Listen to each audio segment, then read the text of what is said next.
Chapter 125. Guhan walked out of the room feeling refreshed. Having figured out a lot of things, he seemed a little excited. This was very normal. Anyone who discovered that they had unlocked a super cheat would be so excited that their whole body would tremble and they wouldn't be able to sleep for the whole night. It was not easy for Guhan to only look excited, which was already a very difficult thing to do. Back in the living room, Qingpin had already finished the big pot of dongpa pork. However, the dongpa pork didn't seem to be able to satisfy Qingpin's appetite. She kept pestering Wen Meiyun and pulled down the chest area of her maid costume. Half of her breasts were clearly visible. Well done, Qingpin. Little sister Meiyun, this poor one's stomach is still very hungry. Can you go and buy some meat for this poor one? Even if it's synthetic meat, it's fine. The poor one begged Wen Meiyun pitifully. Wait, why did Qingpin call Wen Meiyun his little sister? In terms of age and body shape, it was just right for Qingpin to call Wen Meiyun mom. Lady Qingpin, I don't have any more money in my personal terminal. I can't buy any meat for you to eat. Wen Meiyun's hair was a mess and her clothes were in a mess. Cough cough. Qingpin, what are you doing? Hurry up and come down. Look at what you've done to Meiyun. Also, you should call Meiyun big sister, not little sister. Guhan smiled as he grabbed Qingpin from Wen Meiyun's body and pulled her into his arms. But Qingpin is older than Meiyun. Qingpin is already hundreds of thousands of years old. Qingpin spat out a few hundred words in a single breath. In order to be a big sister, Qingpin was willing to go all out. You're talking back.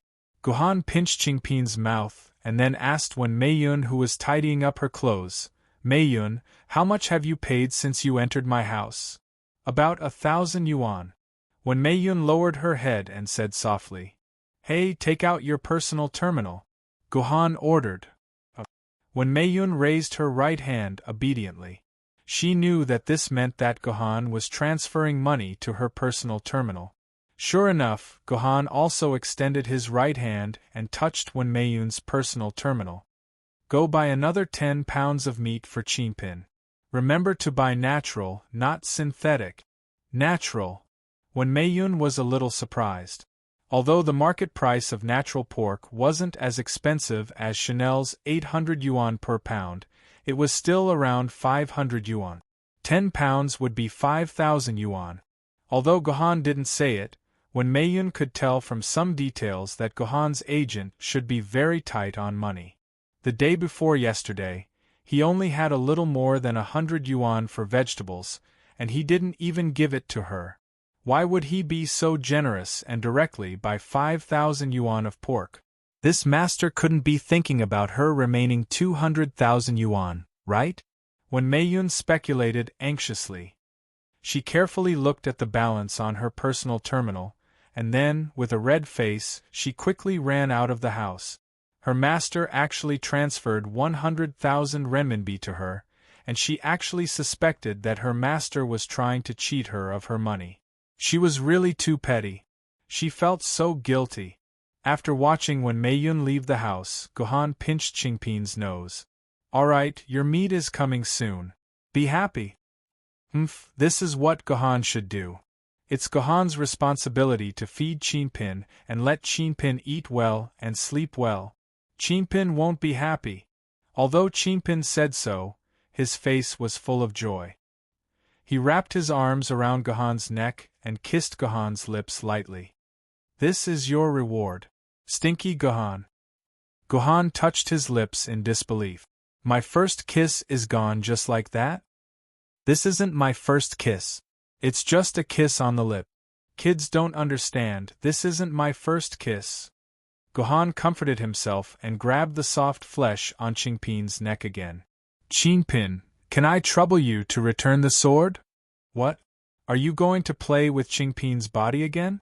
When Qingpin heard that Guhan wanted him to return the sword, he immediately blushed. Come to think of it, this was indeed a way to play with Qingpin's body. No. Want. I just want to take back the sword essence in your body. The sword essence absorbed from the dimensional vortex is still in your stomach. Gu-Han said, enunciating each word in a heavy tone. I just want to retrieve the sword essence in your body. After destroying the demonic beasts yesterday, and Qingpin absorbing the sword essence from the dimensional vortex, Gu-Han had not transferred the sword essence from Qingpin's body. Now that he was home, Gu-Han finally remembered this, and wanted to retrieve the sword essence. That's right. Qingpin clapped his hands excitedly. Gu-Han, Qingpin remembers that the teacher taught Qingpin that the fastest way to transfer the sword essence is to mouth. Let's give it a try. No. Want. 3 black lines appeared on Gu-Han's forehead. When Li Xian was in class, wasn't Qingpin sleeping happily in his arms? How did she hear such a thing? Li Xian shouldn't have saved him yesterday. It would have been best if he died. I'll count to 3. Qingpin, if you return the sword, I'll pull out your sword hilt. All right.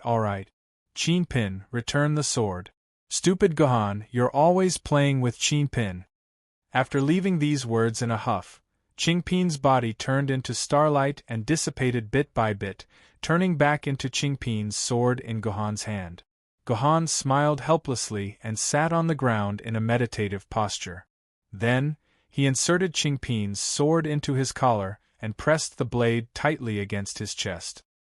He closed his eyes and began to feel the sword mark in his purple palace. Inside Gu-Han's mysterious purple palace, a sword shadow that was similar in appearance to Qingpin's sword was suspended in the purple palace like a mosaic. This was the sword mark of Qingpin's sword. Every sword mark that was synchronized for the first time was blurry like this. Only after 9 deep sword marks could the sword mark change from a mosaic form to a level that was exactly the same as Qingpin's sword in reality.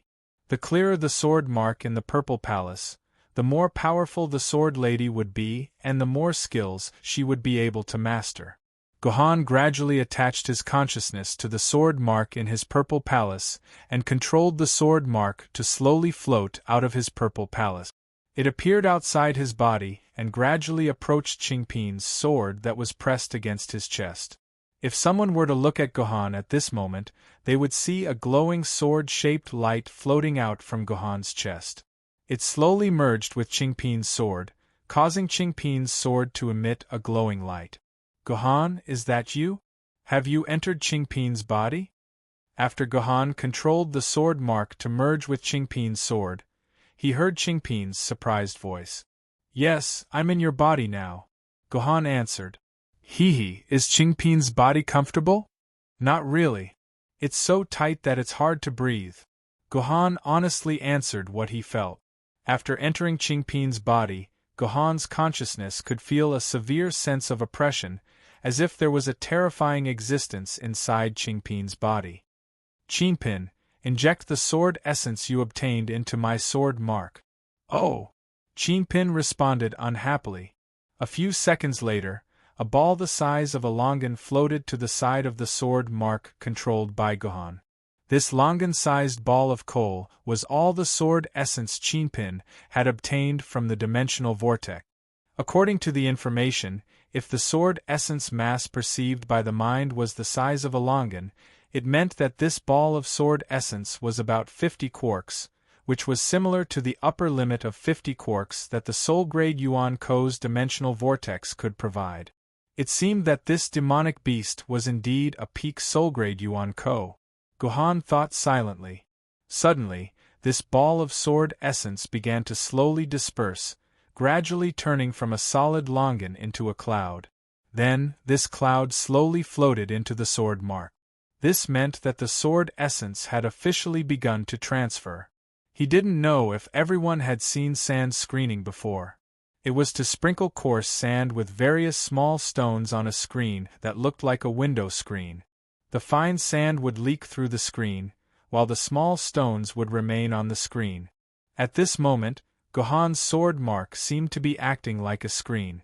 The seemingly solid cloud of sword essence entered from one side of the sword mark and floated out from the other side.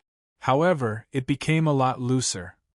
A portion of the sword essence passed through this screening process and remained in Gohan's sword mark. However, unlike the screen, the sword essence that leaked out were not small stones that were unsuitable for the sword mark. Instead, they were exactly the same as the sword essence that was left behind. Until now, humans had not figured out why a portion of the sword essence could not be left in the sword mark. Generally speaking, the sword essence transferred by the sword mark transfer method was fixed at about 50%. This was a common figure for all sword wielders. However, what was strange was that 70% of the sword essence actually remained in Qingpin's body, and only 30% entered Gohan's sword mark. In other words, when killing a Soul Realm Yuan Ko, Gohan actually obtained 20% less sword essence than others. Just like the sword essence oral fluid, there was no record of a sword wielder using the sword essence transfer technique in the past 1,000 years of history who had only managed to transfer 30% of the sword essence. This meant that if he only relied on killing Yuan Ko to increase his sword essence, Gohan might be twice as slow as other sword wielders. When Gohan withdrew the sword mark into his body and released the sword essence into his purple palace, he opened his eyes and ended the first sword mark transfer in Gohan's life. Qingpin, can you explain why only 20% of the sword essence went to? Asked Gohan very solemnly as he stroked Qingpin's little head after Qingpin returned to her sword maiden form. Qingpin can feel that there is something in Qingpin's body, said Qingpin, who rarely showed a cute expression. There seemed to be a hint of sorrow on her face. Qingpin wants to accumulate the power to break through that thing. Is that so? Gohan was stunned. He thought of the sword burial ground when he met Qingpin, thought of Kanzu, and thought of the little fiend who suddenly lost the ability to fly. Qingpin seemed to be hiding a lot of secrets. These secrets were a lot more than the secrets he had on him. Gohan even speculated that there was a certain connection between his own secrets and Qingpin's. Chapter 126. It had been a full day of ups and downs. He had entered the game to be interviewed, discussed the strategy for the hidden dungeon with Light Shaking Realm, discharged from the hospital, and accidentally unlocked a super cheat. He had to work hard to transfer the sword essence to the poor. In short, even someone as strong as Gohan felt exhausted after a day. Taking a bath was a good way to relieve fatigue. Gohan's new house had its own 15-square-meter bathtub. As long as he turned on the faucet, the 45-degree hot spring water would automatically fill the bathtub. This way, Gohan could enjoy the fun of taking a hot spring bath at home.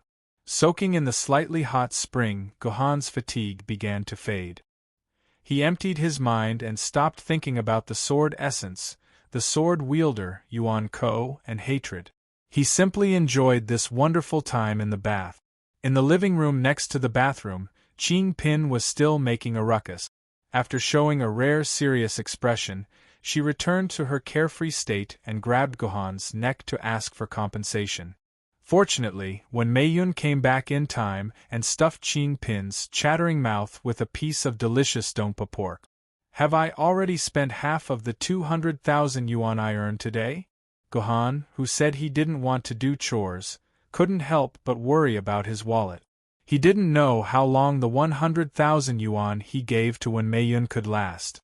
With the terrible appetite of the poor, it would be very difficult for them to even last 10 days. I still don't have enough money. How did I end up with such a glutton? Gohan let out a long sigh. Even when he was so poor that he couldn't even open a pot and could only rely on nutrient solutions to survive, he never let out a sigh.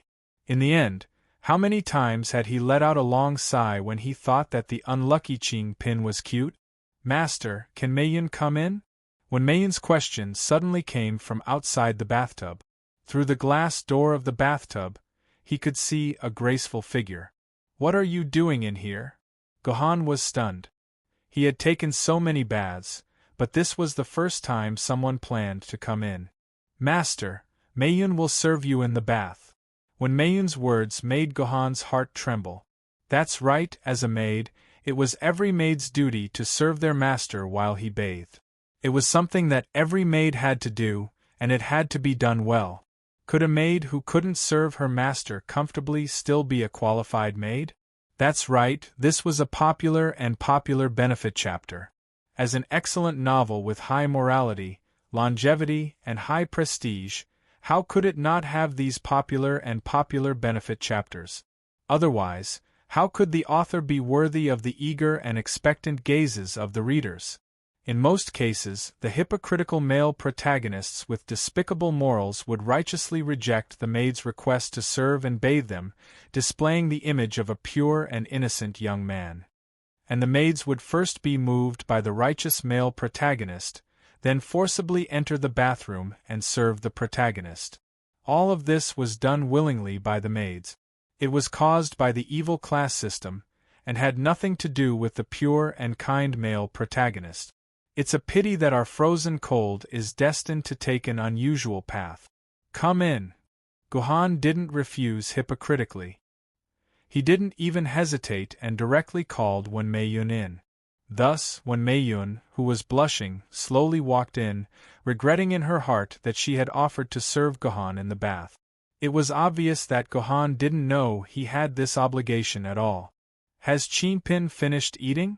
As soon as Wen Meiyun came in, Guhan didn't ask anything else and rushed to ask about Qingpin's situation first. The poor lady has finished her meal and is now looking at Shuk and Beta. Wen Meiyun replied in a soft voice. Oh, very good. Close the bathroom door tightly and remember to lock it from the inside. Don't let Qingpin come in. Guhan instructed like this. As if afraid that Wen Meiyun would think too much, he added, let's not disturb Qingpin watching cartoons. Are you afraid that my voice will be too loud and disturb Lady Qingpin watching cartoons? Wen Meiyun secretly complained in her heart, but didn't dare to disobey Guhan's orders. She obediently closed the bathroom door, and even locked it from the inside. What are you waiting for? Hurry up and take off your clothes. Seeing that Wen Meiyun had locked the door, Guhan threw out such a sentence. Wen Meiyun's body trembled a little. Her fingers were placed on the zipper of her clothes, but she didn't move for a long time. Hurry up, Guhan impatiently urged. Wen Meiyun finally accepted her fate and obediently pulled down the zipper. She then took off her maid uniform and threw it on the ground. Wen Meiyun actually only wore a maid outfit on the outside. Inside, she was directly wearing underwear, panties, and suspenders. However, Wen Meiyun did not wear some hollowed-out lace, or simply transparent and small mature women's seductive underwear, but like a girl, she wore pure cotton underwear that was as white as snow. Even the suspenders she wore were pure white. From this, it could be seen that Wen Meiyun was actually a very conservative mature woman. Fortunately, there was a rule that maids must wear suspenders. Otherwise, this rare touch of sexy element would not appear on Wen Meiyun's body. Come in. Help me scrub my back. Guhan didn't ask Wen Meiyun to take off the rest of her clothes. Instead, he asked her directly into the bathroom to scrub his back. Wen Meiyun breathed a sigh of relief in her heart. Her steps were light, and a pair of slender and plump legs stepped into the bath in front of Guhan's eyes. This beautiful leg was so attractive that even if any man saw this scene, he couldn't help but have some thoughts of floating in the air. We don't know if Guhan had such thoughts, because his lower body was completely immersed in the water. As soon as Wen Meiyun entered the bath, she quickly sat in the bath, leaving only the body above the chest exposed to the water. She clearly knew which part of her body would make men have an uncontrollable desire. It was better to hide these parts. She picked up Guhan's towel on the edge of the bath, dipped it in water, and began to wipe it on Guhan's bare back. Wen Meiyun noticed that Guhan's back muscles were very developed. Usually, it seemed to be no different from an ordinary boy. However, the moment she touched it, she would be able to feel the astonishing power hidden beneath his skin.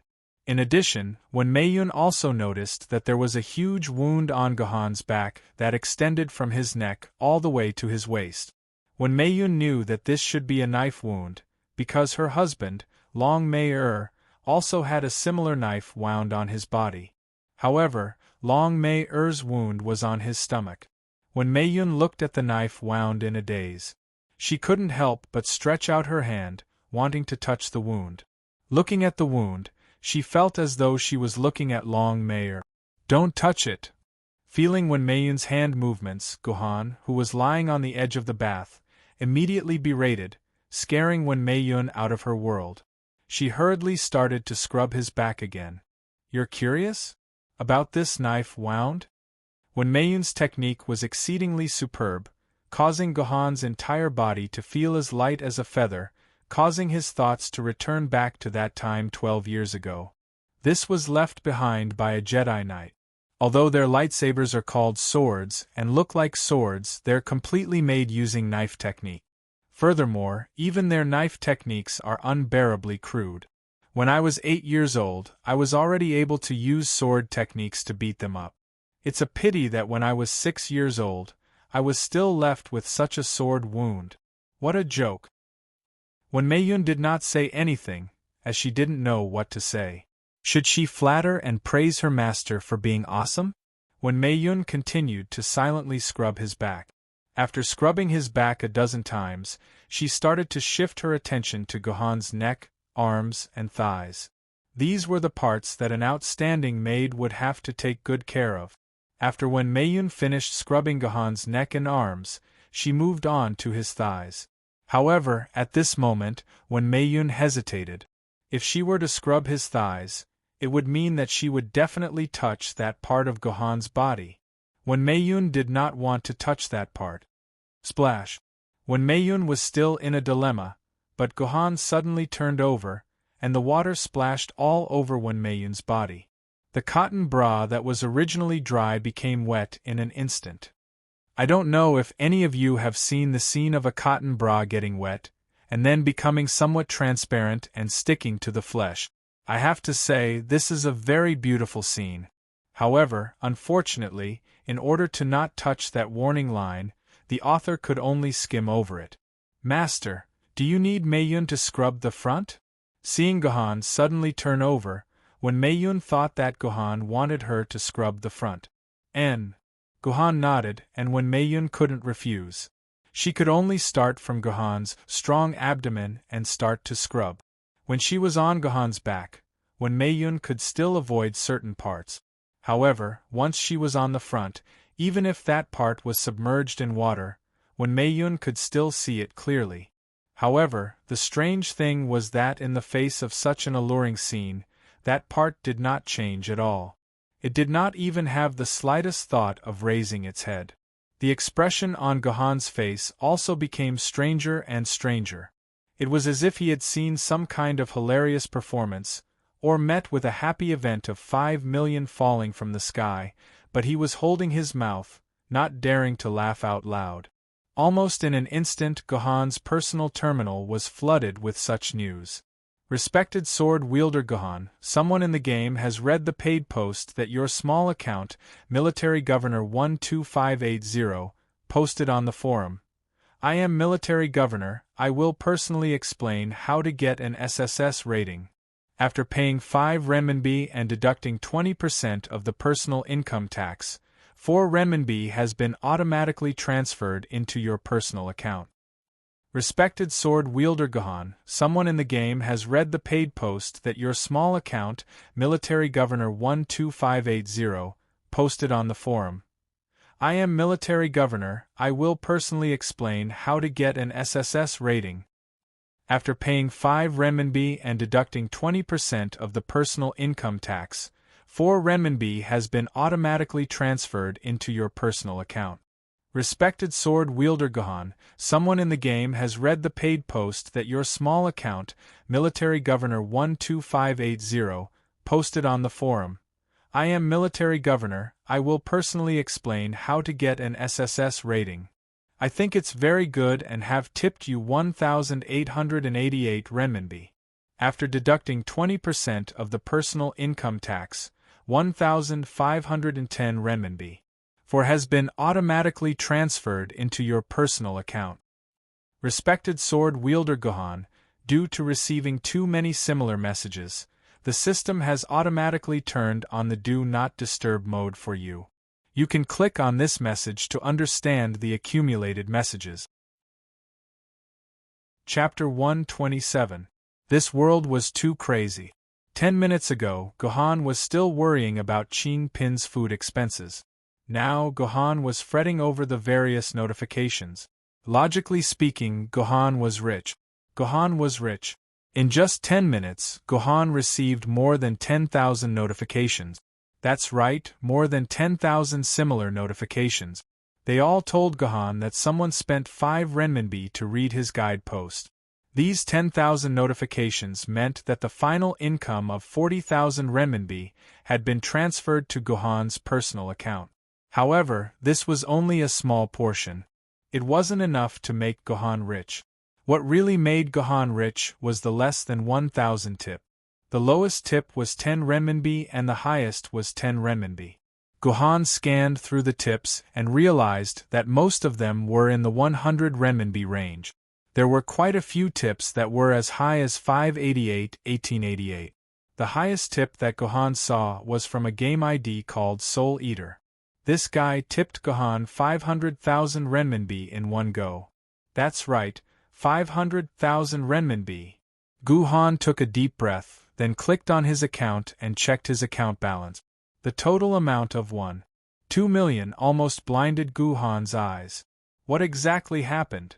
Why did my post suddenly explode? Actually, Gohan guessed that it was because of the Invincible Swordsman interview. As expected, when Gohan opened the official website of Invincible Swordsman, his interview video filled the entire homepage. Looking at it, all the other links had been removed. Looking at the number of viewers of this interview, it had actually exceeded 200,000. Is the subscription ratio only 20?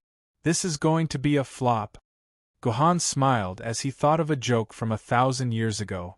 He then entered the game forum and was shocked to find that the top vote on the front page of the forum was his guide. He clicked on it and saw that the number of replies had already exceeded 100,000. Furthermore, it was increasing at a rate of 4,000 to 5,000 replies per minute. It was increasing at an insane rate. For example, OP is so handsome. The OP is too awesome. OP, please accept my knee.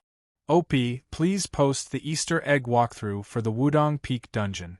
I'll give you 1,888 renminbi as a reward.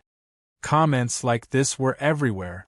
When he logged into his Smurf account, he was greeted by thousands of friend requests. Gohan ignored the requests and closed the website. He wondered if he should write another post like, "The military governor reveals the secret of the Wudong sect's top dungeon." After thinking for a long time, Gohan felt that it was better not to exhaust the goose that laid the golden eggs. He had to take it slow. Now that everyone had tipped him with their spare money, he would definitely not earn much if he posted an Easter egg post. It would be better to wait for a month or two when everyone's wallets were fuller, before releasing a new strategy.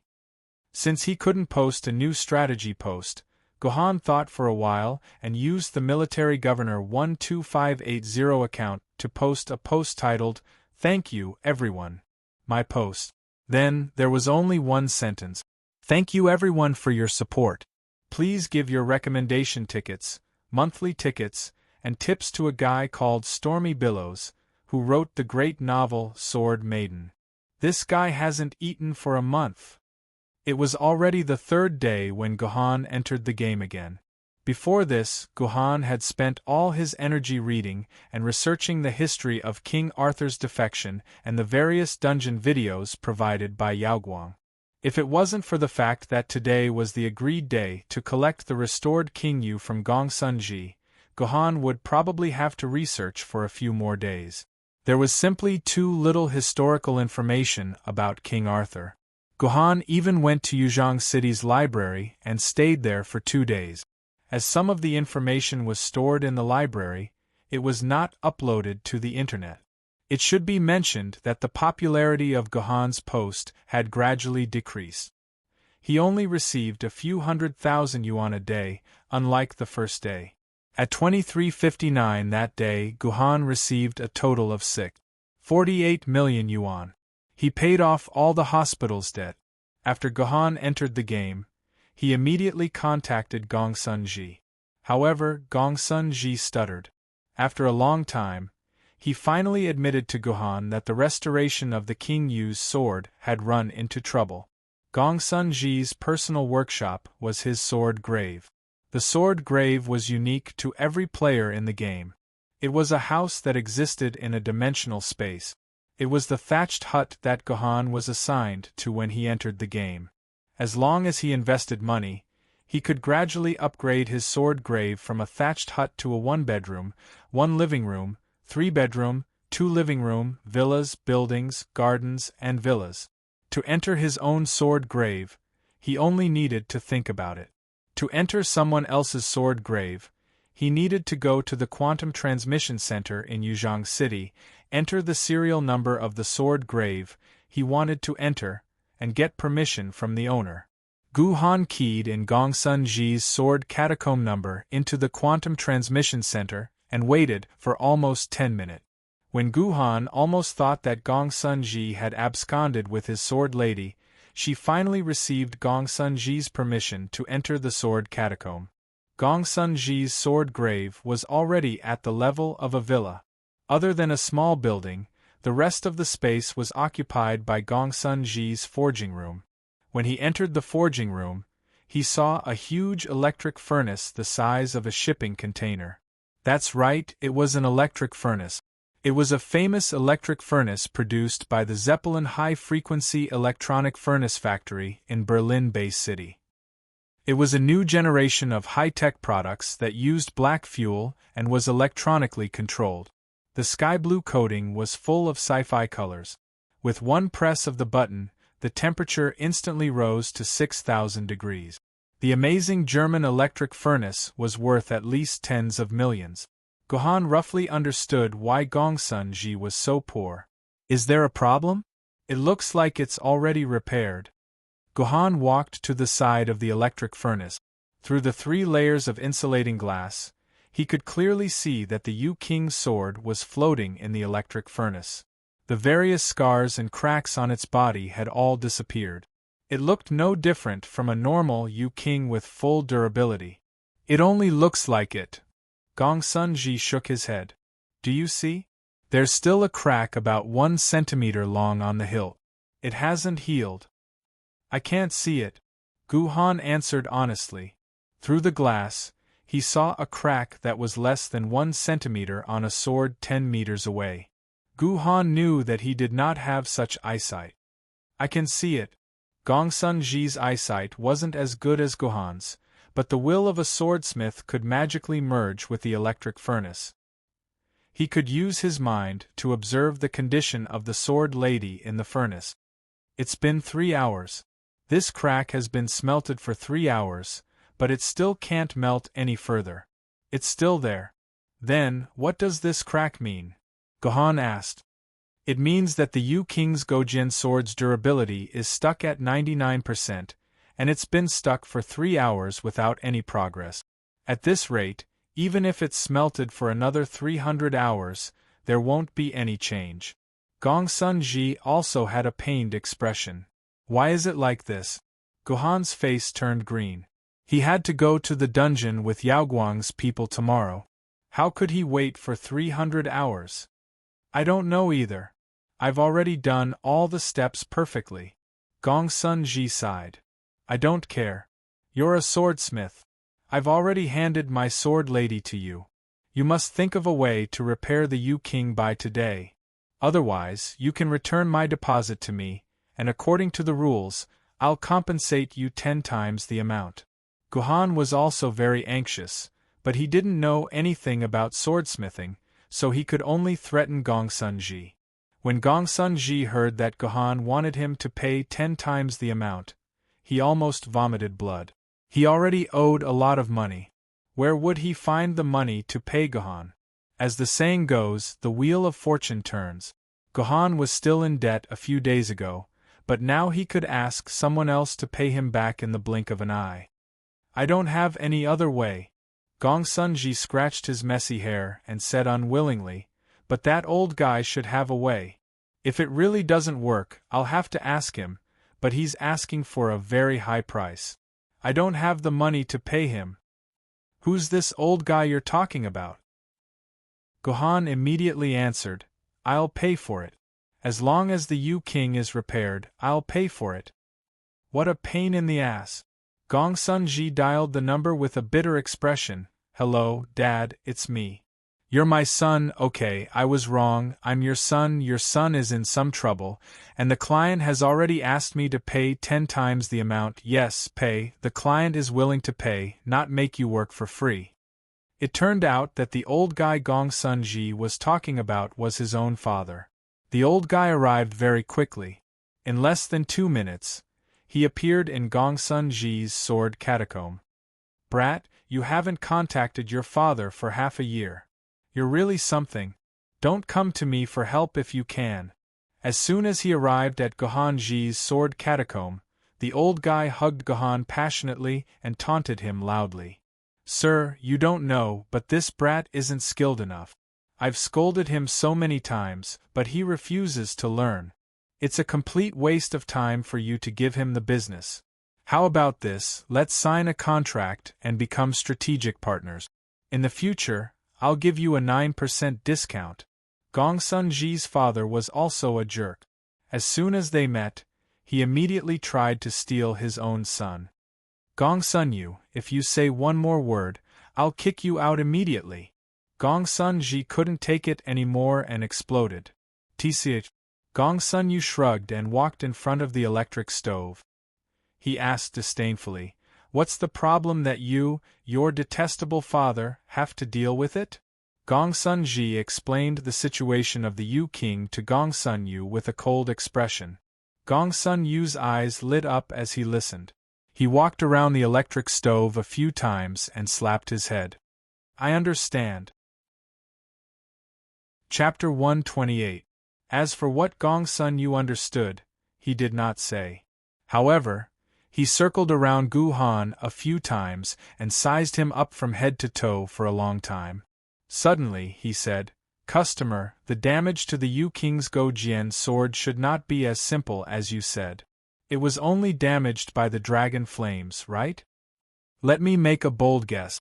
I'm afraid that not only did your King Yu lose 99% of its durability, even the sword mark between the two of you has been destroyed to the point where it seems to have no substance at all.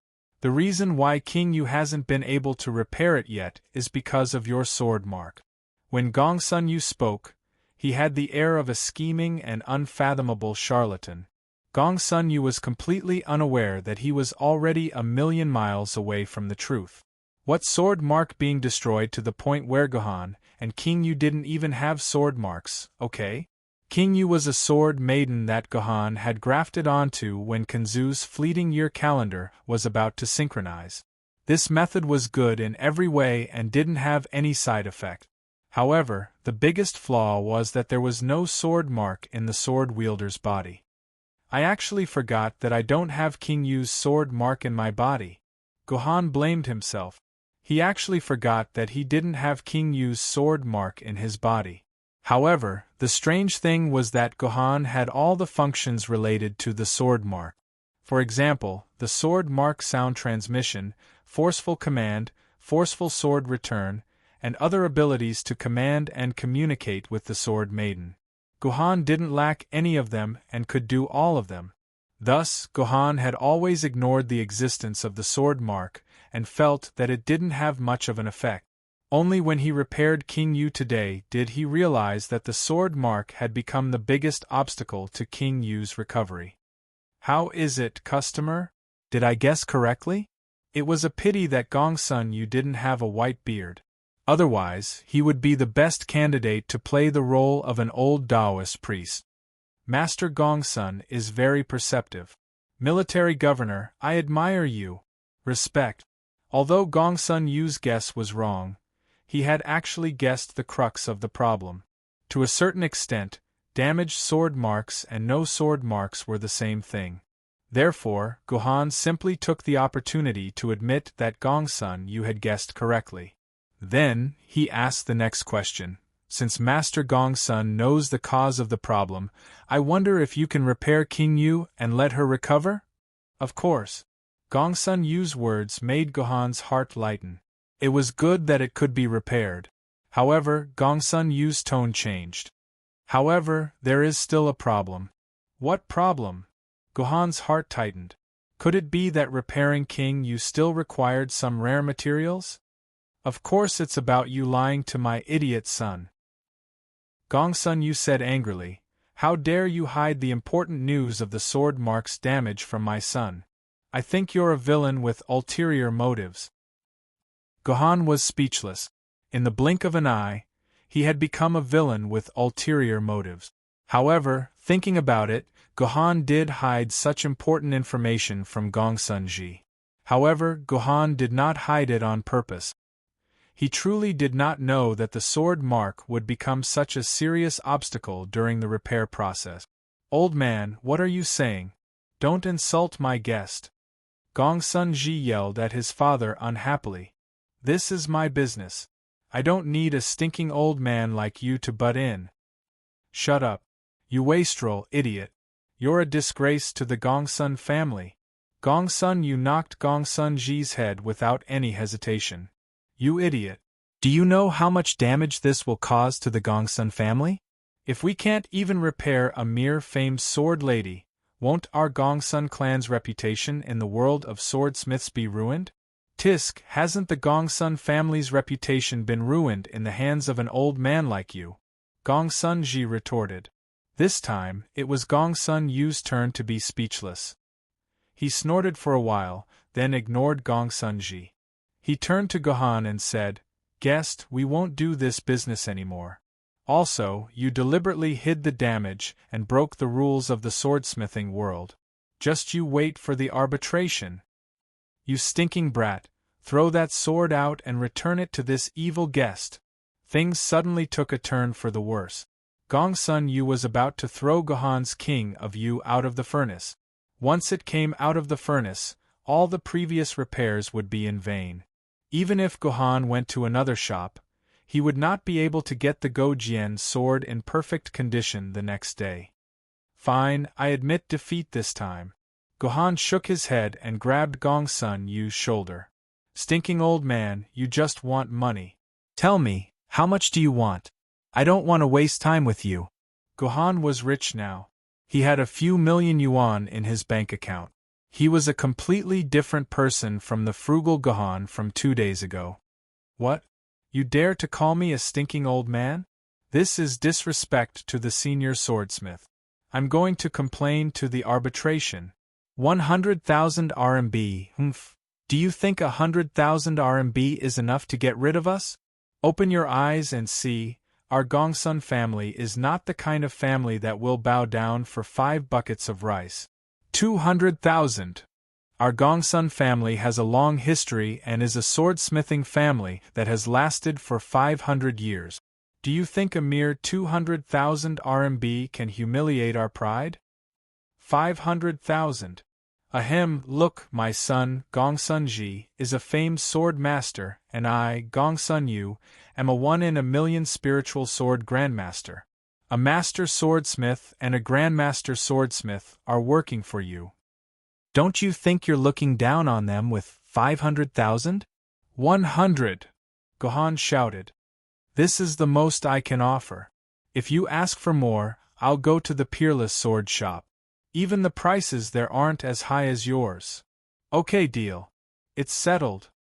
Gongsun Yu clapped his hands and laughed. See that, stinking brat? Old Ginger is spicier. You worked so hard for 3 days and only earned 30,000 RMB. Your father just said 1 word and you earned 1 million. Don't you want half, no, 70% of it to your dear father? Gongsun Yu, you idiot. Dementia. Gongsun Ji's face was red with shame as he cursed. You're the idiot, a middle-aged man with dementia. I won't even give you a share of the 1 million. Gongsun Yu hugged Gohan's shoulder and pretended to be close. Come, rich man. 1 million, transfer it to me. Okay, please keep it. Gohan smiled and transferred the money over. Almost a second later, Gongsun Yu received the notification of the money transfer. Gongsun Yu opened his account proudly. When he saw the balance, his expression changed and he pushed Gohan away. "You stinking brat, are you messing with me?" "No, I didn't," Gohan said coldly. "Then why only 100 RMB? To prove that he was telling the truth, Gongsun Yu projected his account transfer record in the air. It clearly stated that 100 RMB was transferred from the military governor's account to Gongsun Yu's account. Seeing this, Gongsun Ji felt deeply ashamed of his father. He covered his eyes in pain and squatted on the ground. "That's right, this much." Gohan smiled evilly. "That's right, 100 RMB, not a cent more, not a cent less. Are you an idiot? We agreed on 1 million. Gongsun Yu was so anxious that his eyes turned red. "Oh, maybe Senior Gongsun is old and your hearing is not good. Maybe you overheard the word million and mistook 100 RMB for 1 million. Gohan smiled evilly again. "Do you want me to play the recording for you to recall?" Gohan thought, and Gohan and Gongsun Yu's conversation replayed in his mind. 100,000 RMB, humph. Do you think 100,000 RMB is enough to get rid of us? Open your eyes and see, our Gongsun family is not the kind of family that will bow down for 5 buckets of rice. 200,000. Our Gongsun family has a long history. We are a family of swordsmiths that has lasted for 500 years. Do you think a mere 200,000 RMB can humiliate our pride? 500,000. Ahem, look, my son Gongsun Ji is a master swordsmith, and Gongsun Yu is a 1 in a million spiritual sword grandmaster swordsmith. A master swordsmith and a grandmaster swordsmith are working for you. Don't you think 500,000 RMB is too low? 100. Okay, deal. It's settled then. The evidence was conclusive and irrefutable. Gohan had indeed said 100 RMB. Oh right, I have already sent this recording to BAT for notarization. This is already a legally binding contract. If you violate the contract, we will see it in the arbitration. I am a jungler. Gongsun Yu slumped to the ground. Things were not going according to his script. 100 RMB is not even enough to pay for the materials. Old man, what method do you have to fix Yu Wangjian? Hurry up and fix it for Mr. Military Governor. Gongsun Ji walked to his father and helped him up. Are you stupid? 100 RMB is not even enough to buy a piece of 100 refinement iron. Fix it for him. Gongsun Yu said weakly. Look at this. Gongsun Ji shook his head and projected the day's news into the air. Honorable Sword Forger Gongsun Ji, you have received a remittance of 100,000 yuan. Please check it.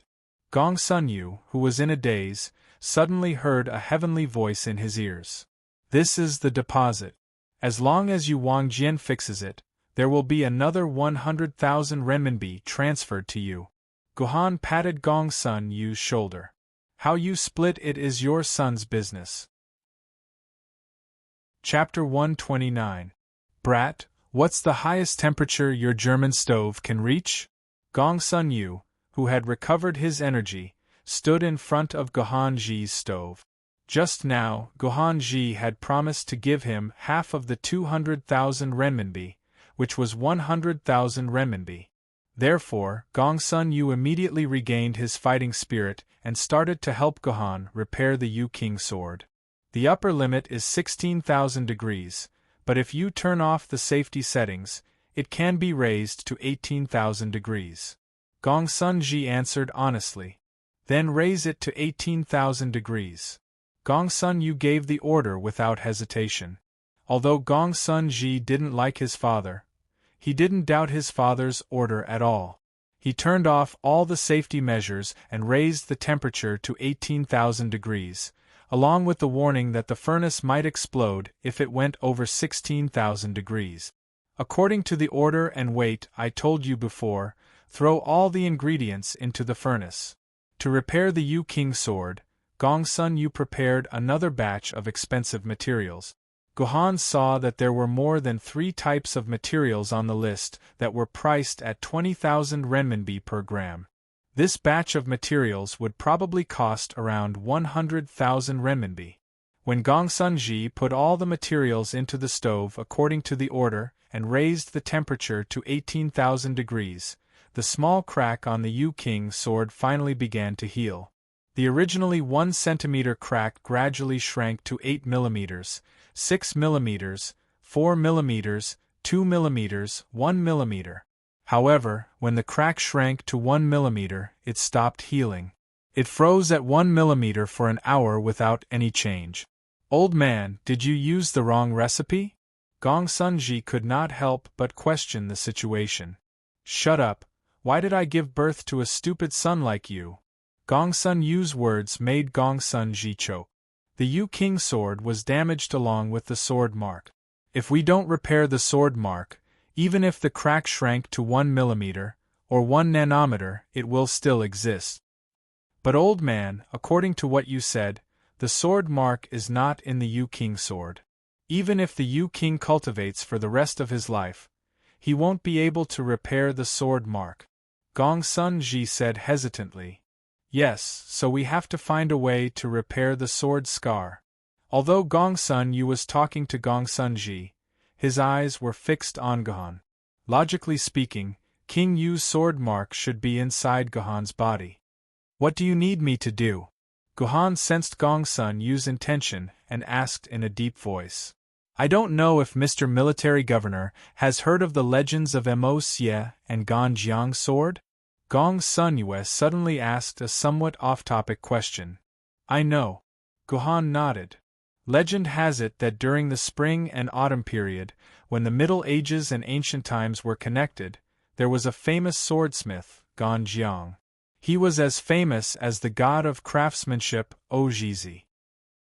The king of Chu ordered Ganjiang to forge a pair of swords using all sorts of rare treasures. However, these materials could not be melted even after 3 years. The king of Chu felt that Ganjiang had deceived him and planned to kill Ganjiang. In desperation, Ganjiang's wife, also a swordsmith master, Mo Xie, jumped into the swordsmithing furnace and used her own body to melt all the rare treasures. Only then did she forge 2 unparalleled spiritual swords, Ganjiang and Mo Xie. According to the records, these 2 swords are rare spirit sword maidens that were forged by humans. Haha, so Mr. Military Governor is so knowledgeable.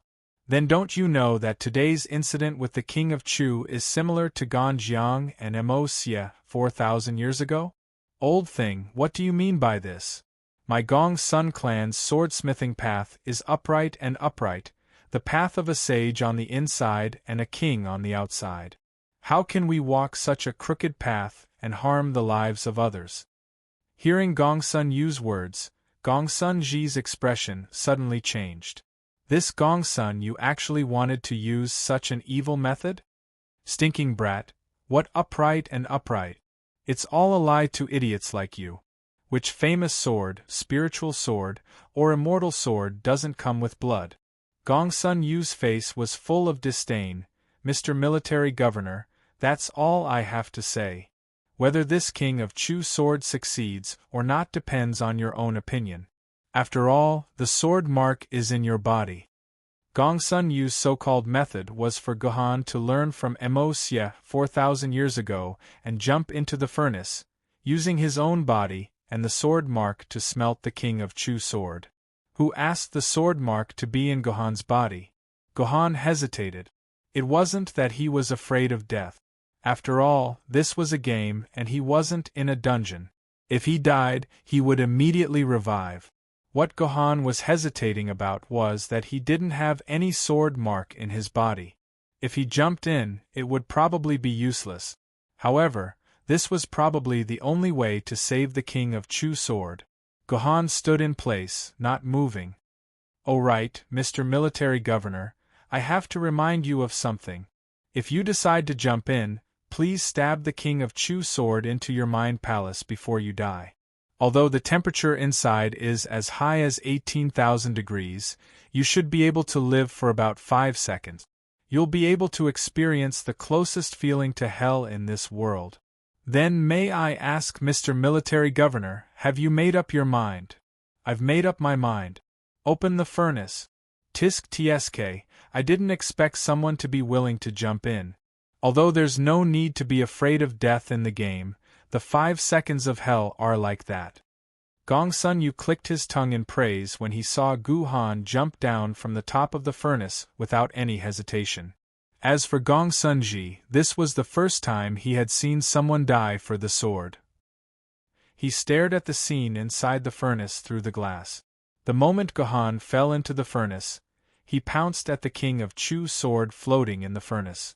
In the blink of an eye, the King of Chu's sword stabbed into Gohan's body. Then, all of Gohan's hair turned into sparks. His skin quickly dehydrated and fell off. His muscles could dissolve, and his fat almost instantly melted into oil before vaporizing. In just 5 seconds, all the organic matter on Gu Han's body had been vaporized, leaving only a pile of bones that were still being burned. In a few more minutes, these bones would also be completely cremated, turning into a pile of powder. However, Gongsun Ji and Gongsun Yu couldn't see the scene of the bones turning to dust. After all, this was a game. After Gohan died, his corpse turned into sparks of light and disappeared from the game. What a joke! What a joke! Who would have thought that the idiot would actually fall for a method I came up with? He actually jumped down. Gongsun Yu burst into laughter when he saw Gohan die. He laughed so hard that tears were coming out of his eyes. Old thing, you're saying that you came up with this method? Gongsun Ji asked in disbelief. Of course. Which book in the Gongsun clan has recorded this evil method of sacrificing oneself for the sword? Gongsun Yu harumphed coldly. This idiot, how dare he trick me with a word game? Did he really think that I, Gongsun Yu, would throw away my principles for 200,000 renminbi? Letting him die once in the game is really letting him off easy. You bastard! Gongsun Ji punched himself in the chest. How am I going to explain this to the military governor when he comes back? That's your problem. After all, you're the one who accepted the order, you're the one who bought the materials, and you're the one who repaired the sword yourself. My idiot son, I'm just giving you a suggestion. It has nothing to do with me. F***ck. The viewers could more or less understand why the relationship between Gongsun Ji and Gongsun Yu was so messed up. With a father like this, no one would be able to get along well. Ding dong. At that moment, the electric furnace suddenly chimed. Gongsun Ji was all too familiar with this sound. The furnace would only make such a sound when the sword Maiden was completely repaired. When the furnace made such a sound, it meant that the King of Yu had completely repaired it. What the hell? Gongsun Ji and Gongsun Yu looked at each other. They were starting to get confused. The fire in the cauldron gradually subsided, and King Yu was automatically sent out. Ignoring the scorching heat from the sword, Gongsun Ji and Gongsun Yu each picked up a magnifying glass and examined the sword. As expected, the cracks on the sword had completely disappeared. The King of Yu's Gojian sword was completely repaired. Old thing, did you really come up with this sword sacrifice technique? Gongsun Ji couldn't believe his eyes. His worldview had been refreshed a few times today. If I told you that I didn't come up with this, would you believe me? Gongsun Yu was just as surprised as Gongsun Ji. Just as they were about to study it in detail, Gongsun Ji's communicator rang. Mr. Military Governor is back. He's knocking on the door. When Gongsun Ji said this, he felt very ashamed. Although it seemed like he had accidentally fixed King Yu, when he thought about how it was just a trap his father had dug, he felt a sense of shame from the bottom of his heart. Let him in. At least we can still earn another 100,000. Gongsun Yu didn't feel ashamed at all. He smiled and patted his son's shoulder like a brother. Hey, we had a deal. The remaining 100,000 is mine. Whether it was Gongsun Ji, Gong Sun Yu, or Guhan, who came in later, none of them noticed that the words King of Yu's Gojin sword were even less pronounced than the King of Yu's. Chapter 130. Sword Maiden Online, Xianying City Ruins, Parking Lot P4 outside the Xianying Airport's checkpoint. It was said that during the apocalypse, over 1,000 cars had been parked in this parking lot. However, after over 1,000 years of evolution, only the skeletons of these cars remained. If one were to touch these skeletons that were originally made of steel, they would shatter into powder like biscuits. In the game, very few people would come to this place. This was because there were no regional bosses, no rare materials, and no dimensional crystal mines. A few months ago, this place was a barren wasteland. It was rare for thousands of people to come here in a year. But last month, the peace here was broken. A group of players began to set up camp here, set up a stronghold, set up a teleportation portal, built a wall, and set up dozens of hidden observation points around the camp, monitoring the entire area within a radius of tens of kilometers around the camp. The ruins vaguely gave off the feeling of a small town. The reason for this was naturally because this was the entrance to the hidden dungeon. Yaoguang Sword Sect, Nine States Sword Sect, and Heng Mountain Sword Sect had all completed the unlocked chain quest. They began to set up camp here, set up supply points, and continued to attack the hidden dungeon. This place was not like most online games, where there was no melodramatic war between sects for the sake of snatching the entrance to the hidden dungeon. That was because the entire human world strictly forbade sword-bearers from fighting each other for the sake of benefits. Even if the game included a sect PK system, if anyone dared to start a war between sects for the sake of benefits, once it was announced, all humans and players would despise these sects that took the initiative to provoke them. This was proven by historical fact. A few years after the game's launch, two of the most powerful sects at that time started a war for the ownership of the green silk sword. In the end, the cause of the war, the source of the war, and the videos were all published in detail. The sword-bearers who had originally joined these two sword sects began to withdraw in large numbers. The two great sects, which originally had over 1 million members, had less than 10,000 people left in just a week. They had completely fallen into disuse, and became a joke after a meal. If there was any irrepressible hatred between the two sword-bearers, they would have to report it to the council. If the hatred between the two parties wasn't triggered by illegal reasons, the council would arrange for a duel between the two parties on the premise that there would be no deaths or injuries, or simply based on the number of yuan worms of the same level that one party had killed within a certain period of time. Generally speaking, in the face of Yuan Ko's threat, humans were very decisive in suppressing all conflicts between humans, at least on the surface, and appeared to be very united. As for the crafty plots in the dark, only the heavens knew. Even though Yaoguang Sword Faction, Nine Provinces Sword Faction, and Heng Mountain Sword Faction were fighting each other to the death for the honor of being the first to clear the hidden instance dungeon, they were still able to work together in harmony and peace. In the Xianying Airport camp, in the meeting room of the Yaoguang Sword Sect's encampment, two players had already arrived and were sitting in their seat. The tent appeared to be an ordinary tent that was only a few square meters in size. However, when they walked inside, they saw a rather luxuriously decorated meeting room with all sorts of equipment. The meeting room was over 100 square meters in size. It was a spatial tent created using dimensional technology. The two players who arrived earlier were famed sword-bearers belonging to Yaoguang Sword Faction. One of them was a man and the other was a woman.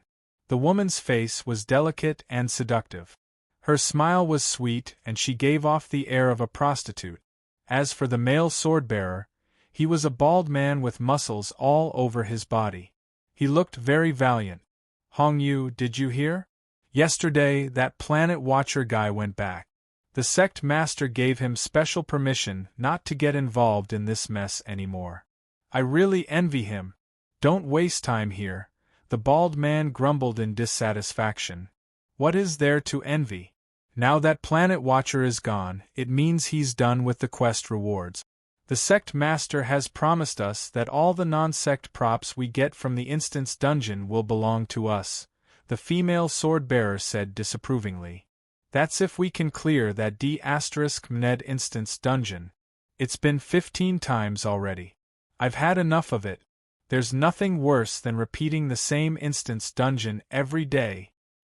Then why didn't you request to quit from the sect master? Why did you let Planet Watcher get ahead of you? The female sword-bearer said with a smile. Did Planet Watcher request to leave on his own accord? That's because the 4 of them are useless. The sect master purposely asked him to leave. The person who replied was not the bald man, but another sword-bearer who was dressed like a scholar. However, he had a very imposing aura. It was obvious that only someone who had been in a high position for a long time could develop such an aura. Behind the scholar were 2 other people, a man and a woman. However, the 2 of them looked very similar. Although they were of different genders, they looked like the same person. They were a pair of twin sword-bearers. Alright, everyone is here. Let's start the meeting.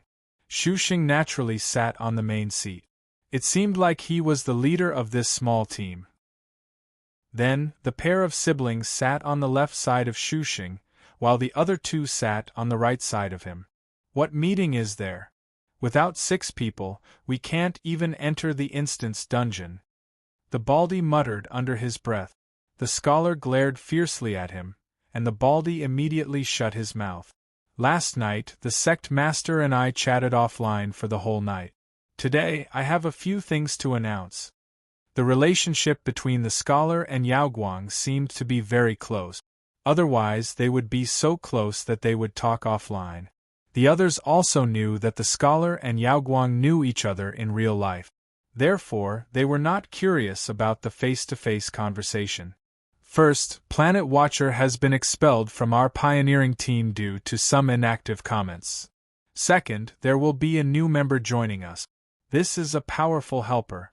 Our sect master spent a lot of money to hire him. None of you are allowed to neglect him. New member? Who would be stupid enough to come here? Wildflowers? Foxes? Tadpoles? These people are not as useful as Planet Watcher. The bald man could not help but say. Other than those few, who else? All the elite swordsmen in the sect are here. There is no one else. The female swordsman who was sitting with the bald man shook her head. That's not necessarily true. Our boss can still ask for help. I think Boss Yaoguang can invite that military governor who has been so popular recently. The younger twin sister said with a weird smile. Yes. It would be great if Boss could invite big sister Mingyue back from back then. The older twin brother also added. Are you done? The scholar slammed the table. Do you want me to chat with you alone? No. The 4 of them said at the same time, rejecting the chance to chat with the scholar alone. The third thing is that the 4 explorers who were here previously, except for our group, will all withdraw. That is to say, from now on, we will be the only group fighting here in the Alcade Sword sect. What? Everyone was in an uproar again. For them, this was something unacceptable. The 4 teams were gradually falling behind 9 provinces and Mount Heng, who had caught up later.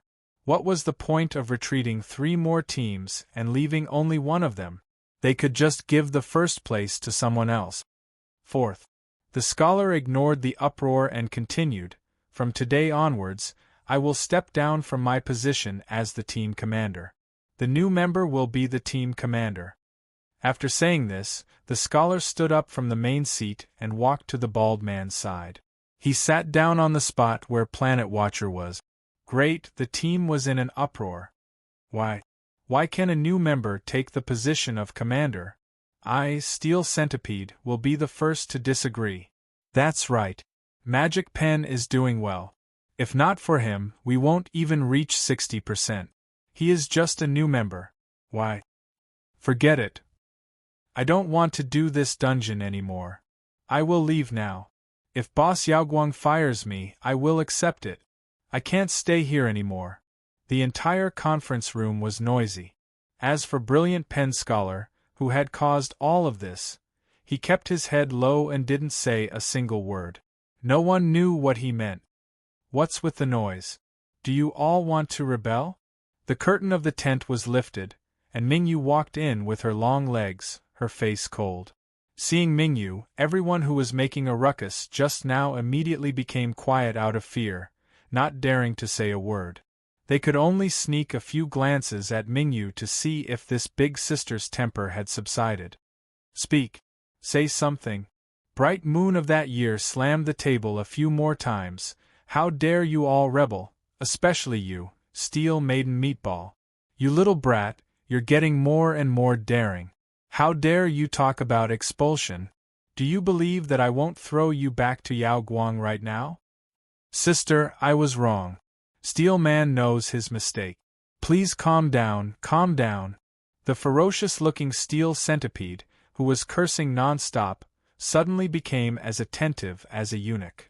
Sister, if I knew that you were going to be the commander, I, Steel Centipede, would definitely agree with you. Even my dandruff would follow your orders.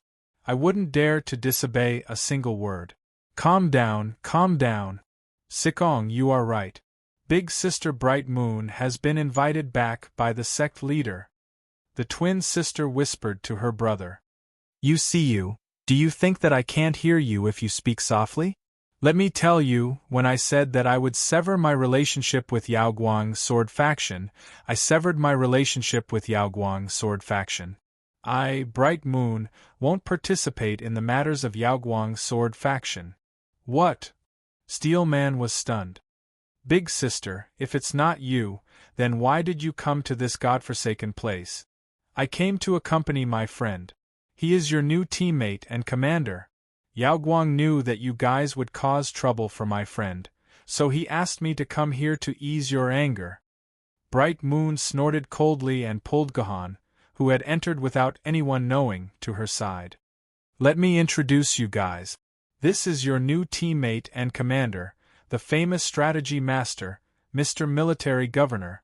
See you guessed it right? Yu Sikong said with a bitter face.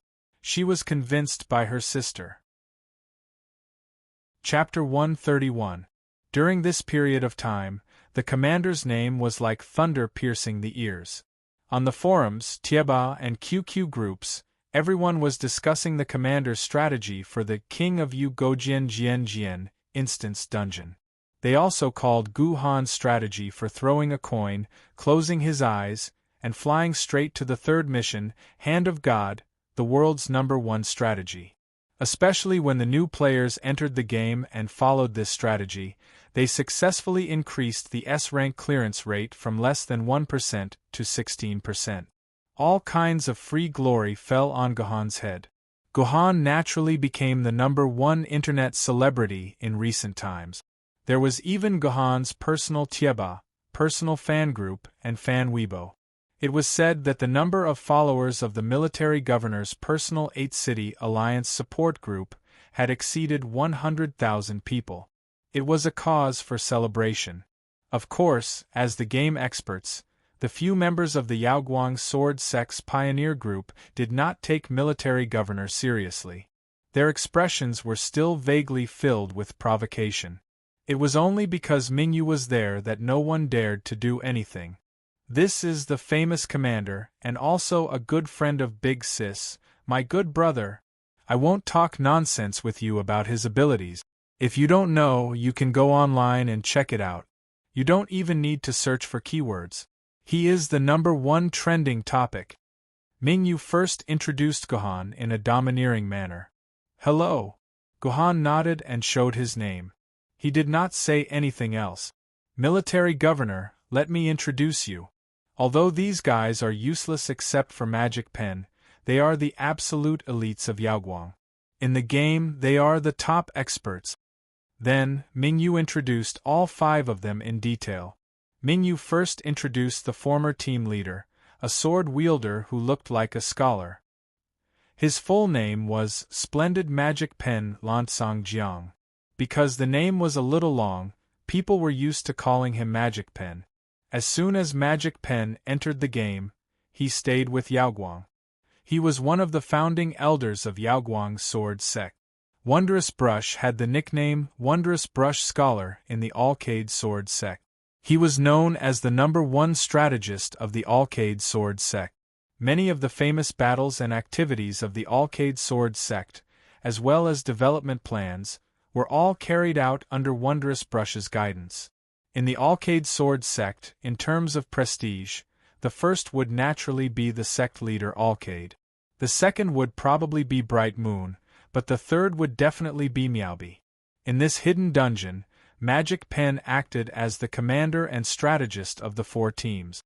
In the process of clearing the dungeon, they discovered countless tricks and solved many difficult problems. If not for Magic Pen, it would have been a question whether the Alcade Sword faction would have been able to clear the dungeon to 60% completion rate.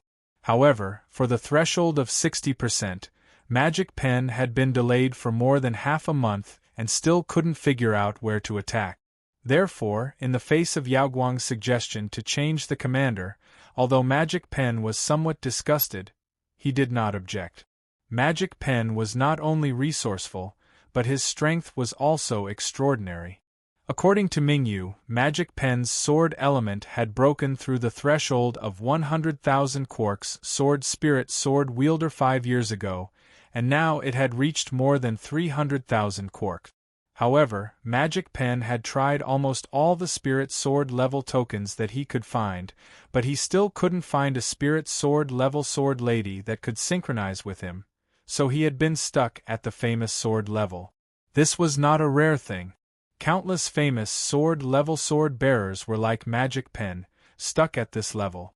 There was no lack of old sword bearers whose sword element had broken through 500,000 quarks and had been stuck at the famous sword level for a lifetime. Although Magic Pen Lansong Jiang couldn't get the favor of the spirit sword level sword lady, his famous sword lady was very amazing. It was the famous sword level ranked 15th in the famous sword record, the innate sword lady shadow bearing sword, which was ranked a few ranks higher than the Yu King Gojin sword. Be it in terms of intelligence or strength, he was fully deserving of being the strongest among the 5. Magic Pen Lansong Jiang, innate sword lady shadow bearing sword, grade 1, sword element 320,000 quarks, ranked 21st in the list of famous swords virtual list. Mingyu next introduced the bald, strong sword bearer.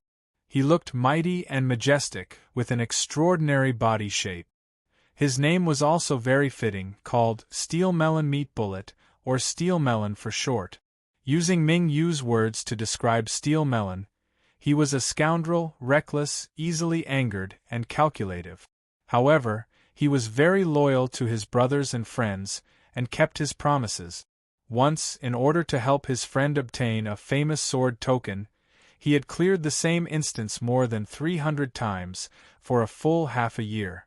Steel Melon had a mixed reputation in the Yaoguang sword faction.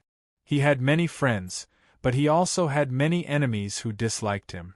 However, in terms of strength, whether it was his enemies or friends, they all had to admit that this burly man's strength was quite extraordinary. The sword element in his body had also broken through the limit of the spirit sword level, reaching 120,000 quark. In the Yaoguang sword faction, he was a top-notch expert. It should be specially pointed out that Steel Melon's famous sword-level sword lady was not a sword lady from the Huaxia sword manual, but from the Europa sword manual. Its name was Arendet, and it was the sword of Lancelot, one of the legendary 12 Knights of the Round Table. It was ranked 93rd in the list of famous swords. Steel Melon Meat Bullet, innate sword lady Arendet, grade 1, sword element 120,000 quarks, ranked 193rd in the list of famous swords virtual list. The female sword wielder who had been waiting with Steel Melon in the meeting room at the beginning was called Hong Yu. She looked like an ordinary sword wielder with an average appearance, a normal figure, and a somewhat gentle and intellectual temperament. However, she was, in fact, an expert whose strength was second only to Magic Pen. According to Ming Yu's private introduction back then, Hong Yu was a rare player who had entered the game over the age of 25. However, although she was 7 years later than most people, the speed at which her strength improved was very shocking.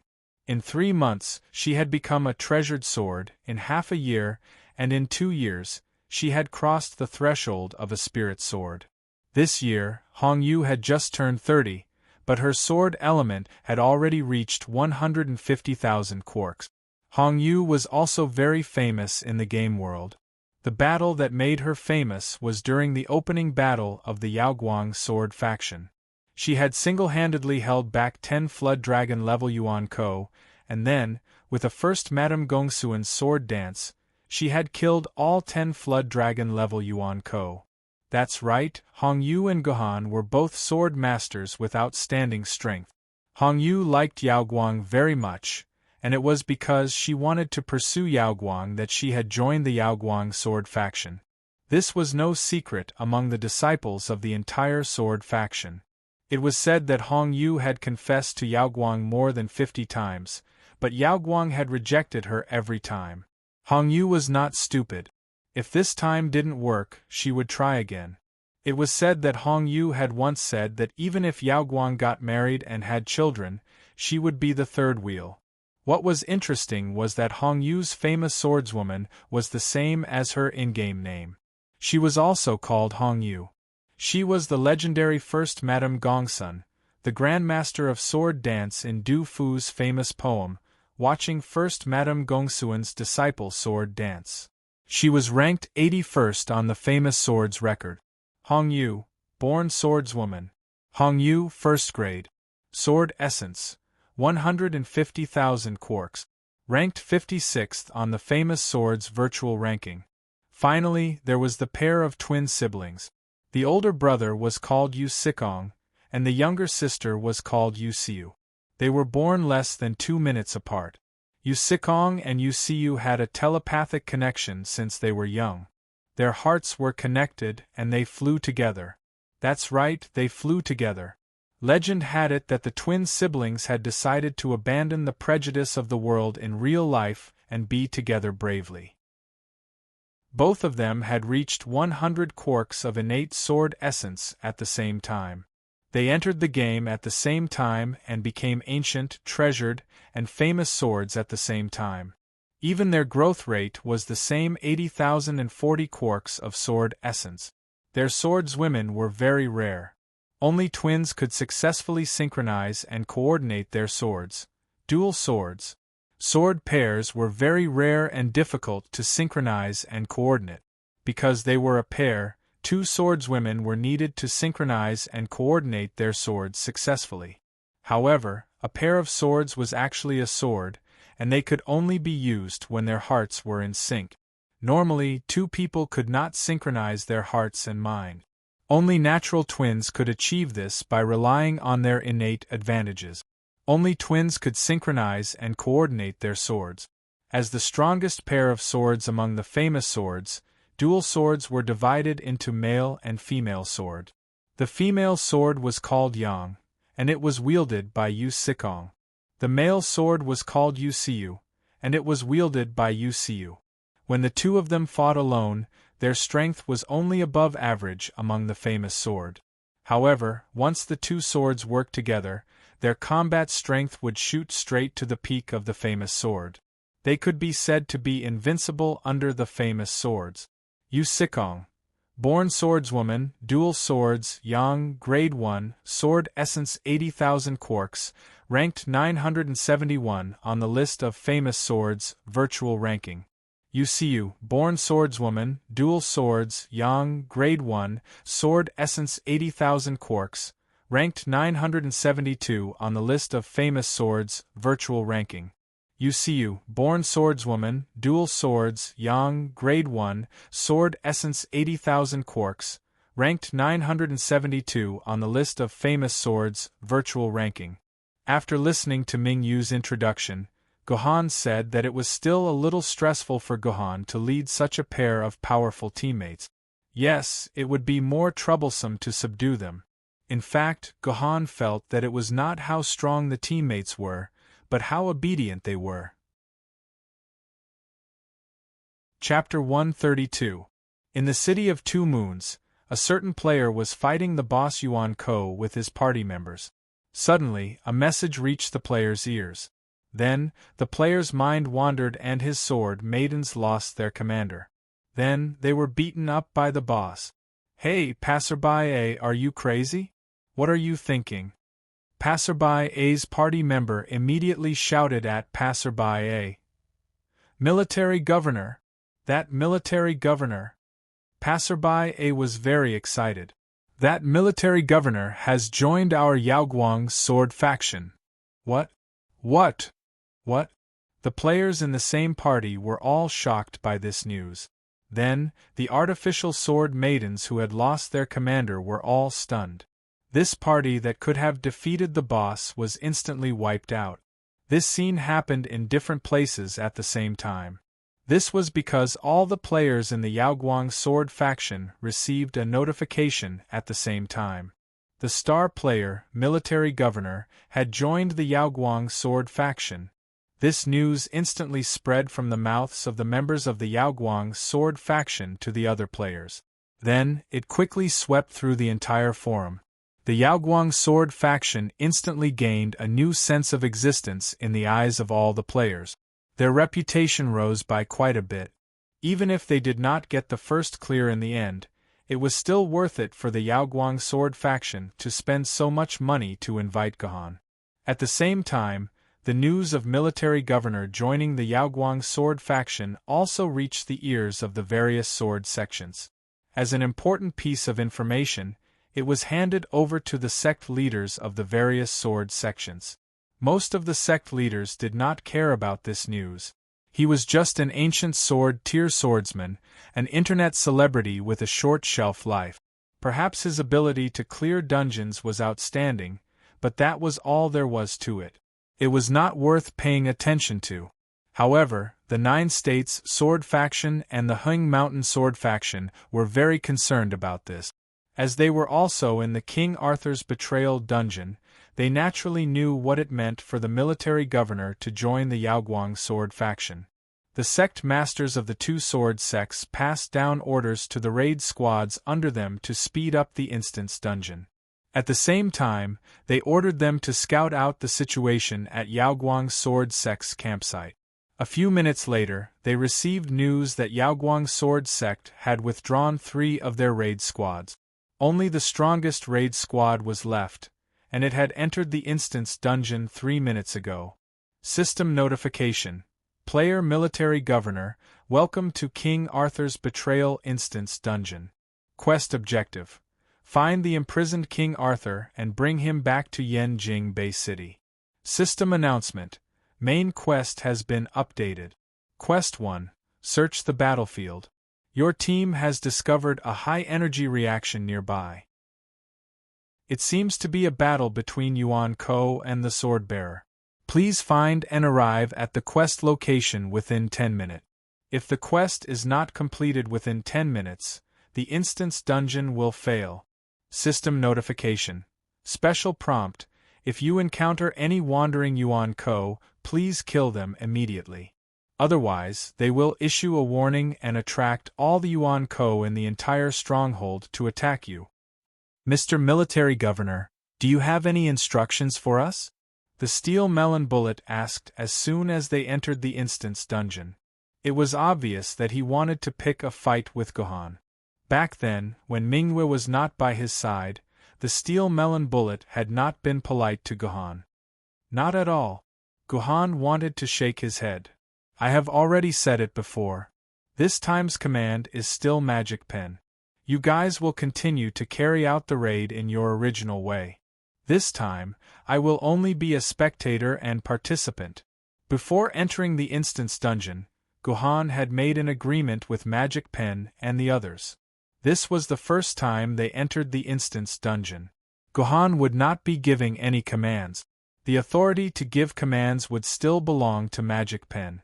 The reason for this was that Gohan had many considerations. The most important point was that Gohan needed to personally confirm some things that might have been overlooked before. TSK. I thought you had some ability, but it turns out that you are just a piece of trash who can't even fart. Uncle Steel Melon can send your small body flying with a single slash. Steel Melon, shut up. If you say another word of nonsense, I will kick you out of the instance dungeon. Magic Pen's ruthless words made Steel Melon shut his mouth. After lecturing Steel Melon, Magic Pen walked to Guhan's side. Mr. Military Governor, I don't know what you are up to, but since you said that you will listen to my commands from now on, you are my chess piece. Do you understand? Yes. Guhan nodded and did not say another word. This time, he was indeed planning to be an obedient spectator and chess piece throughout the entire process. Very good. Now, everyone choose the famous sword-grade sword lady's sword scar. Hold the sword lady in your hand and move quickly in the sword master stance. Magic Pen gave the first command. Choosing the famous sword-grade sword lady's sword master stance meant that the physical attributes of the famous sword-grade sword lady would be 100% enhanced to the sword wielder. This way, the sword wielder would be able to move quickly with the speed of the famous sword-grade sword lady. Generally speaking, the famous sword-grade sword lady could maintain a constant speed of 60 km per hour while moving. Everyone, follow me to the north. Full speed ahead at parking lot P2. Same rules, do not enter terminal T3. Once Magic Pen gave the command, everyone, including Guhan, sped toward parking lot P2. Guhan's current position was at the entrance of parking lot P4 of Xianyang Airport. Parking lot P2 was to the north, and the two parking lots were separated by terminal T3. Exploring the King Arthur's Betrayal Instance Dungeon was a very difficult process. The difficulty of exploring the Instance Dungeon was one of the highest among all the hidden Instance Dungeons in the past 200 years. For this mission alone, Yaoguang's team failed 5 times before they finally completed it. According to the information given by Yaoguang, Magic Pen and the others could not find the location of the battlefield no matter how hard they tried. This was because Xianyang Airport was very big. Even with the physical attributes of a famous sword-grade sword lady, it would take around 5 minutes to run from their original location to the battlefield. What was more annoying was that Xianyang Airport was a medium-sized stronghold of the Martyr's Palace. There were many Yuan Ko monsters wandering around. During the process of searching, if they were entangled by those Yuan Ko, they would have to waste a lot of time to eliminate those Yuan Ko. That battlefield only lasted for 10 minutes. If they were late by even a second, the entire instance dungeon would be declared a failure. In the end, it was Magic Pen who came up with a solution. He had many loyal but not very strong players form a party to enter the instance dungeon. Then, before entering the instance dungeon, each player was assigned a search area. After entering the instance dungeon, the players all split up to search. If they encountered Yuan Ko, they were not allowed to attack Yuan Ko. Even if they were killed, they were allowed to let Yuan Ko attack them. They only needed to reach their own area as fast as possible and complete the search. With such a desperate search method, after sacrificing more than 40 players for 3 days, they finally found the location of the battlefield. It was in the northwest corner of parking lot P2. The reason why they were not allowed to enter terminal T3 was because there were quite a number of Yuan Ko there. If they were entangled with them, they would waste a lot of time. Hong Yu, who was at the front of the team and acting as a scout, warned, "Captain, Yuan Ko has been spotted ahead. There are 2 targets. Both are Soul-class Yuan Ko Shaolin Temple's Dharma Institute disciples. Sikong, Siu, I'll give you 10 seconds to get rid of these 2 Yuan Ko. The rest of you, maintain your current speed and move forward." He had to kill every Yuan Shun he encountered along the way. Otherwise, just like the system notification had said, he would attract a large number of Yuan Shun that he couldn't kill all of. Yes. Yu Sikong and Yu Siu looked at each other and sped up. Their speed suddenly increased to 80 km per hour. They quickly ran to the front of the team and attacked the two Yuan-Ko Shaolin Temple disciples.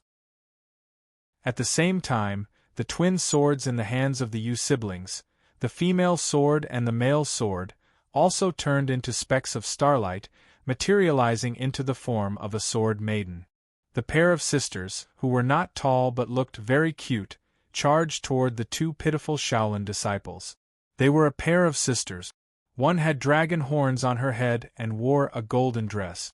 The other had wings on her back and was dressed in a red feather dress. The sword mothers of these twin swords were the same as the cicada swords. They were both very rare demon sword mothers. No one knew which one was the older sister and which one was the younger sister. The two soul-class Shaolin Temple disciples each used a golden rod. Their eyes were bloodshot. Clearly, they had lost their human intelligence. When they saw the twin swords charging toward them, they did not even consider the difference between their soul class and famed sword. They swung the long rods in their hands and attacked. Yuan-Ko name: Shaolin Temple's Dharma Institute disciple. Level: Soul class. Two-dimensional world: Eastern Wuxia. Instance dungeon: Martyr's Palace. Health: 4 stars. Attack: 2 stars. Agility: 2 stars. Demonic power: none. Abilities: a pair of golden rods. This is their only ability to defeat their enemies. It is also their best ability. Ultimate skills: Chi Mei Staff Technique, Coiling Dragon Staff Technique, Shaolin's 18 Bronze Men Formation. Introduction. The core soldiers of the Martyr's Palace come from the Shaolin Temple of the Eastern Wuxia world. They have received careful guidance from the head of the Shaolin Temple's Dharma Institute and are proficient in all kinds of staff techniques and formations. Once 18 of them are gathered, they can use the 18 Bronze Men formation to fight against famed swords. Coiling Dragon Staff Technique. The two Shaolin Temple disciples used their ultimate skills as soon as they met the twin sword. Unfortunately, it was useless. The twin sword's blades curled around the golden rods and pulled hard. The two Shaolin Temple disciples' golden rods were removed by the twin sword.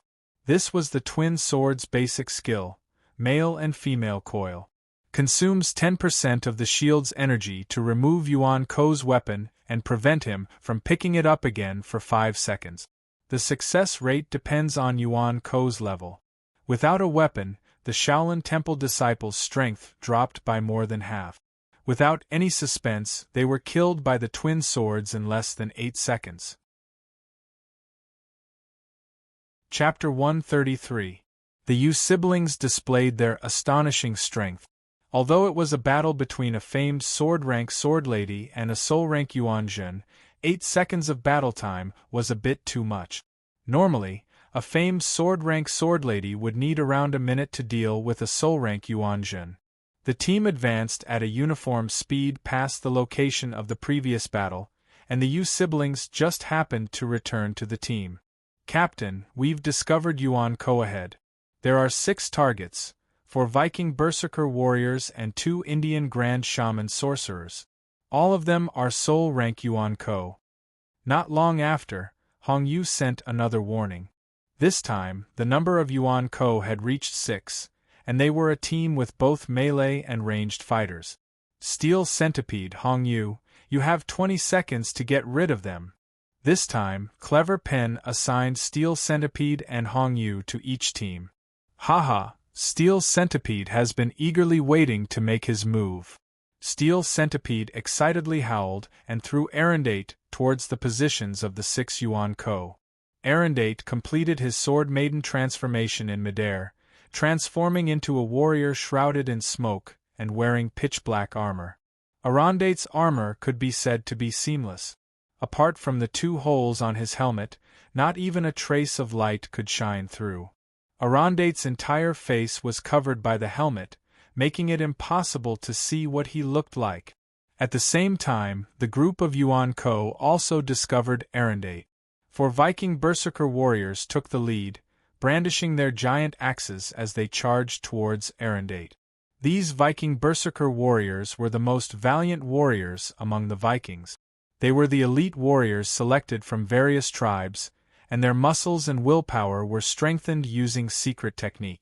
Normally, one of these berserker warriors could fight against several hundred people. Once they went berserk, their skin would become as hard as steel, and every muscle fiber would become as tough as titanium alloy. With their full strength, they could lift up a truck and use it as a mace. Against such powerful opponents, those below the famed Sword Maiden level, including the majority of famed Sword Maidens, wouldn't dare to face a Viking berserker warrior head-on. In terms of game data, a direct hit from a Viking berserker warrior would result in a loss of over 1,000 points of shield energy. How much shield energy could a famed Sword Maiden have? A famed Sword Maiden who was a new famed Sword Maiden would only have over 10,000 points of shield energy. A single strike from a soul level Yuan Ko, who was one level lower than her, would reduce her shield energy by a tenth. That was a truly miserable outcome. Therefore, most famed Sword Maidens wouldn't choose to face a Viking berserker warrior head-on. In any case, these berserker warriors didn't have high intelligence, nor did they have sufficient agility. Surrounding them and engaging in guerrilla warfare to slowly whittle down their health was the most correct and safest choice. This was the most effective method to deal with Viking berserker warriors. However, Arendate didn't care about this so-called method at all. Against the 4 Viking berserker warriors, the 4 giant axes added up to over 4,000 points of damage. Arendate neither dodged nor evaded, allowing the 4 giant axes to chop down on his armor. Clang! 4 loud sounds of impact could be heard as the axe struck Alandate's armor, causing sparks to fly. However, Alandate's armor didn't even have a dent in it. The armor's defensive power was astonishing. After the Viking berserker warrior's attacks, it was Alandate's turn to counterattack. With a sweep of her giant sword, a Viking berserker warrior's head rolled to the ground. At the same time, a dimensional vortex began to form, and the powerful Viking berserker warrior died in one strike from Arendate. What a powerful attack! Seeing this scene, Gohan's heart trembled. Although the Viking berserker warriors sacrificed their defense and HP in exchange for their terrifying attack power, he was still a soul-level Yuan Ko with around 3,000 points of HP. This Arendate had dealt a fatal blow with one strike, beheading the Viking berserker warrior. From this, it could be seen that her attack power was also extremely extraordinary. In addition to the frightening defense she had displayed just now, Arendate was indeed worthy of being called the best MT in the famed sword grade. Arendate had single-handedly blocked the 4 Viking berserker warriors.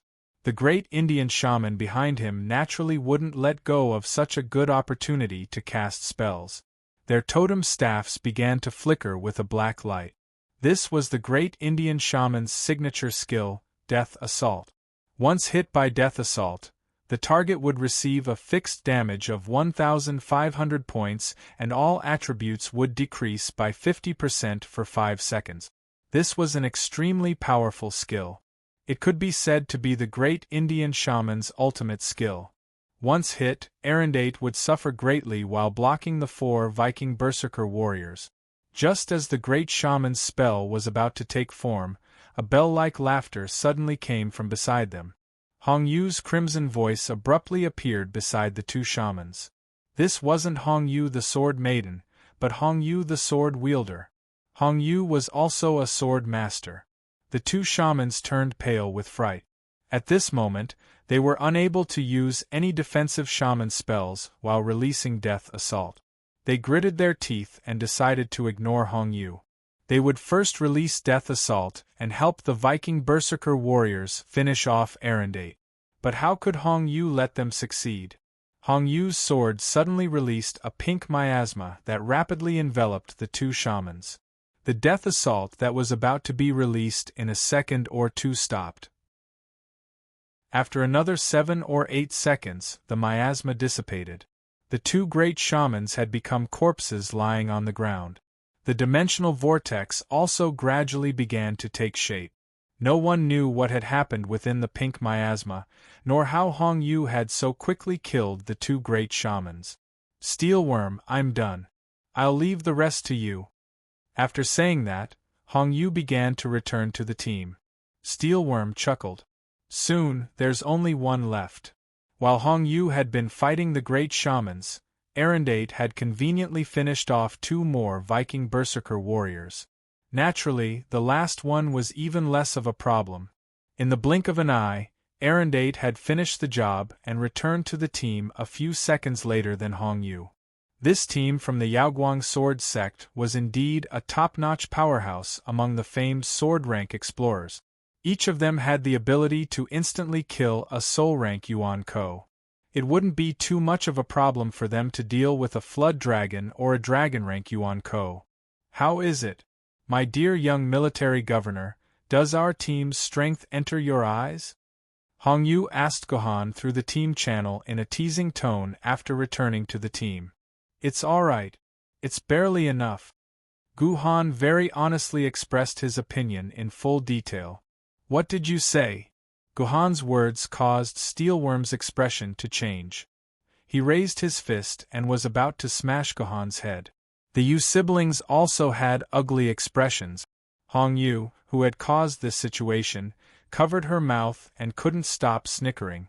Retract your fist, Steelworm. Clever Pen said coldly. Your strength is to deal with Yuan Ko, not to bully your companions.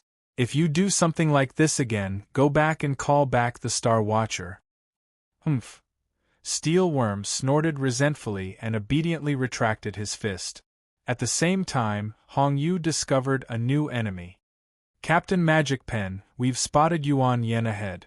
There are 4 targets, 4 human temple knights. They are all soul rank Yuan Ko.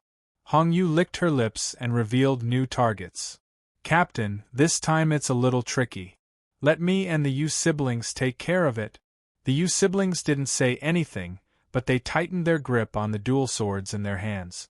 This was a sign that they were ready to attack. In previous battles, when facing 4 temple knights, Hong Yu and the Yu siblings had to work together to deal with them. No need. You have already fought. You need to rest now, Clever Pen said coldly. We're not going to fight? Captain, are you going to do it yourself? Hong Yu was stunned. In the past, Clever Pen had never made a move at this step. Don't we have new companions? Mr. Military Governor, I think you are itching for a fight. I'll give you 1 minute, and I'll leave these 4 temple knights to you. Is that okay? Clever Pen turned to Gohan. Hong Yu, the Yu siblings, and Steelworm were stunned when they heard Clever Pen's order. Hong Yu looked at Clever Pen strangely and said, Captain, it's not appropriate to let Mr. Military Governor take action. Mr. Military Governor has only been in the game for less than 2 weeks, and he's already dealing with the Temple Knights. Isn't that? Yes, Captain. This piece of trash is going to deal with the Temple Knight. Let alone 1 minute, even if we give him 10 minutes, oh no, if he can keep his life, that would be Ba. Steelworm also fully expressed his distrust of Gohan. Faced with Hong Yu and Steelworm's doubts, Clever Pen ignored them. Instead, he stared at Gohan and asked, Mr. Military Governor, can I leave these 4 temple knights to you? Okay. Gohan answered straightforwardly. As the saying went, one must be loyal to the king. Since he had promised to do something, he had to do it. Gohan sped up and left the team to deal with the 4 temple knights. Captain, don't you think you're going too far? He's just a newbie. How can he fight 4 temple knights? Yes, that's right. The temple knights are invincible and can heal. Moreover, that pair of annoying hammers. Without Mandarin Duck to remove their hammers, that military governor will never be able to kill a temple knight in his lifetime. The Yu siblings said the same thing at the same time. Their voices overlapped as if they were harmonizing. Hey boss, if you trick him like this, won't he go to the Alcade Light Sect leader and tell on you? Steel Centipede said from Wondrous Brush's point of view. Faced with his subordinate's doubts, Clever Pen did not say a word. There was a strange light in his eyes. Chapter 134. Yuan Ko's team was made up of 4 paladins. Even the Yu siblings, Steel Man Meatball, and Hong Yu found it difficult to deal with this team. Logically speaking, this team was not strong in combat, and their attack power was pitifully weak. They did not even have any attack skills. After attacking for a long time, their shield would only lose less than 1,000 points of energy. They were almost no threat at all. However, there were gains and losses. The paladins sacrificed their attack power in exchange for strong defense and healing abilities. Among the few skills that the paladins had, one was to increase their defense, another was to heal, and the last one was an invincibility skill for 20 seconds. That's right, it was an invincibility skill. Even if a spiritual sword rank sword wielder came, they could only stare helplessly at this invincibility skill. Only an immortal sword rank sword wielder or above could possibly break this invincibility skill with an immortal technique attack. In this way, the scene of fighting the 4 paladins became very interesting. If you attacked one paladin, the other 4 paladins would simultaneously use defensive skills on the attacked paladin. Then, every 10 seconds they would continuously heal the paladin. If you attacked for more than 10 minutes, the paladin would probably not even lose a bit of HP. Even if your attack power was overpowered, with the healing of 4 healers, you could still take down the paladin's HP. Well, the paladin could just use divine protection and activate an invincibility skill for 10 seconds, and his HP would be successfully restored to full. This was simply outrageous. Therefore, when these 4 paladins came together, any team would have a headache. With enough time, they could slowly wear them down with enough attack power. However, there was only 1 minute, which was extremely difficult. Yao Guang's team used to rely on the dual swords to remove the paladins' hammers. Without weapons, they naturally could not use skills, and then the team would work together to kill these 4 paladins. However, it was extremely rare to find a sword maiden that had the ability to disarm weapons. Moreover, the sword maiden needed to disarm the weapons of 4 Templar Knights at the same time. After the hidden dungeon was cleared and opened to all players, the Yuan Shin team formed by the 4 Templar Knights tortured the players to the point that they wished they were dead. Their experience was that once they saw the 4 Templar Knights in front of them, they would immediately exit the dungeon and re-enter it, hoping that the 4 Templar Knights would not spawn the next time. Yao Guang's team and the others did not believe that this military governor could coincidentally have a sword maiden that could remove the weapons of 4 people at the same time. In their opinion, this time, the military governor was just trying to look impressive. After a while, he would return and beg the team for help. Unfortunately, these people completely miscalculated. The magic pen gave Gohan a minute, but in less than 30 seconds, Gohan leisurely returned to the team with the Yu King's sword. As the 4 paladins were in a corner, the rest of the team did not clearly see how Gohan killed the 4 paladins. However, there was no doubt that this military governor's strength was at the top of the famed swordsman. He was not weaker than the rest of the team. This guy really has some tricks up his sleeve. Hong Yu laughed softly and muttered to herself. On the other hand, the steel melon flesh bullet was a lot more well-behaved, probably because he had seen Gohan's strength. Humans were like this. They would only fear people who were stronger than them. Everything else was empty. Military Governor, your sword maiden is the Yu King's Gojian sword? The Yu siblings were not curious about Gohan's strength. As the second place on the famed swords leaderboard, they did not care about anyone other than the first place. They were curious about the sword maiden in Gohan's hand. It was actually the Yu King's Gojian sword that had not appeared in the world for 40 years. Yes. Gohan nodded. Didn't the system say that the drop rate of the Yu King's Gojian sword's keepsake was set to 0? How did you get it? The Yu siblings were even more curious. It's a secret. Gohan's reply was very straightforward. The Yu siblings wanted to ask more, but the leader, Magic Pen, suddenly said, "We have arrived at the P4 parking lot. Everyone, stay alert. Head to the northwest corner and rescue the Aardwolves." Gohan raised his head. He could vaguely see two Yuan Kos fighting each other in the relatively empty northwest corner of the parking lot. System prompt: Quest 1. Battlefield search completed. You have found the location of the battle. Quest updated.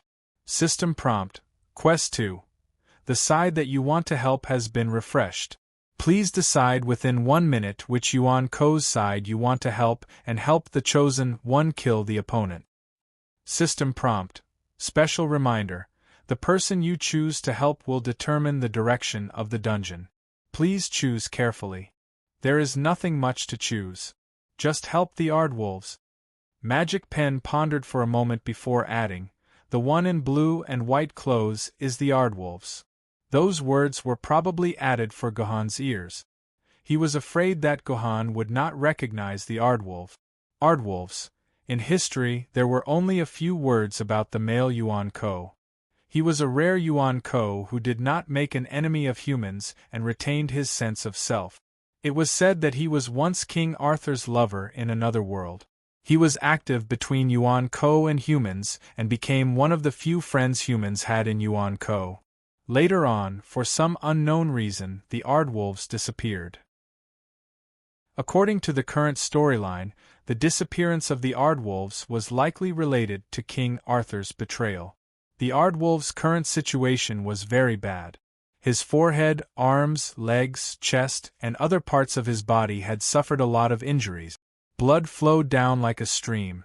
If the bleeding rate continued, the Ardwolves would not live for more than 5 minutes. The Ardwolf's opponent was in a near-perfect state. He was wearing a light blue warrior suit and had a majestic and fierce temperament. He held a gold-engraved spear in his hand and looked like a general or knight from ancient times. When Gohan and the others arrived, the Ardwolves had been forced into a corner by the man in blue. He did not even have a decent weapon in his hand. Oh, to be precise, the weapon in his hand had been cut in half by the man in blue in the battle just now. I won't give up. Ardwolf let out a roar, as if he was cheering for himself in a desperate situation. Then, he rushed to the side of a car ruin, pulled down a front balance bar, held it in his hand, and used it as his weapon. You can't beat my gold-engraved spear with this kind of thing, the man in blue said with a frown. Hee, how would you know if you don't try? On the surface of the front balance bar in the Ardwolf's hand, a few rays of light with complex and difficult-to-understand runes suddenly flashed. This was the Ardwolf's skill, enhancement magic. By mastering the materials and composition of the object being enhanced, he could inject his own magic to temporarily enhance it. Simply put, it was to strengthen an ordinary iron rod to the strength of a titanium alloy. The more proficient one was in this skill, the higher the enhancement effect. For example, a magician like the Ardwolves, who specialized in enhancement magic, could strengthen an ordinary iron rod to the same hardness as an ancient sword's swordmistress. This was a very impressive ability. I said, it's useless. Unfortunately, the opponent Ardwolves was facing was the dragon-level Yuan Ko. The man in blue leaped high, and the tip of the spear produced a dozen or so flowers. The Ardwolves raised the strengthened front balance bar and tried to block, but the strengthened iron rod was still an iron rod. Under the attack of the gold-engraved spear, the front balance bar finally couldn't hold up after blocking a few times and turned into dust. The Ardwolves was also pushed a few meters away by the huge force of the gold-engraved spear and crashed into the ruins of a car behind him. The entire frame of the car had been fitted with a human shape, which showed how powerful the man in blue was. I'll send you back now, see? The man in blue was halfway through his sentence when he suddenly turned around and quickly retreated. A red figure flashed past the position where the man in blue was just now. The sharp blade flashed with a cold light. If it weren't for the man in blue's quick reaction, this blade would probably have pierced into his body. Who are you? Don't interfere with the internal affairs of the martyr's palace. After the man in blue regained his footing, a few drops of cold sweat appeared on his forehead. It was so dangerous just now. If he hadn't reacted in time, he would have lost half his life. Ayaya! How many times has it been, Duke Wei?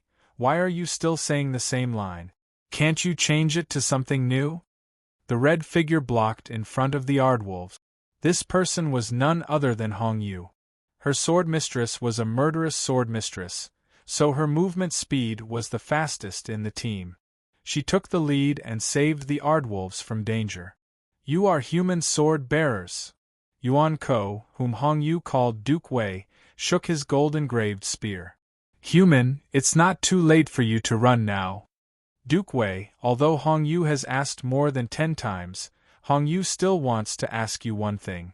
Are you not a human?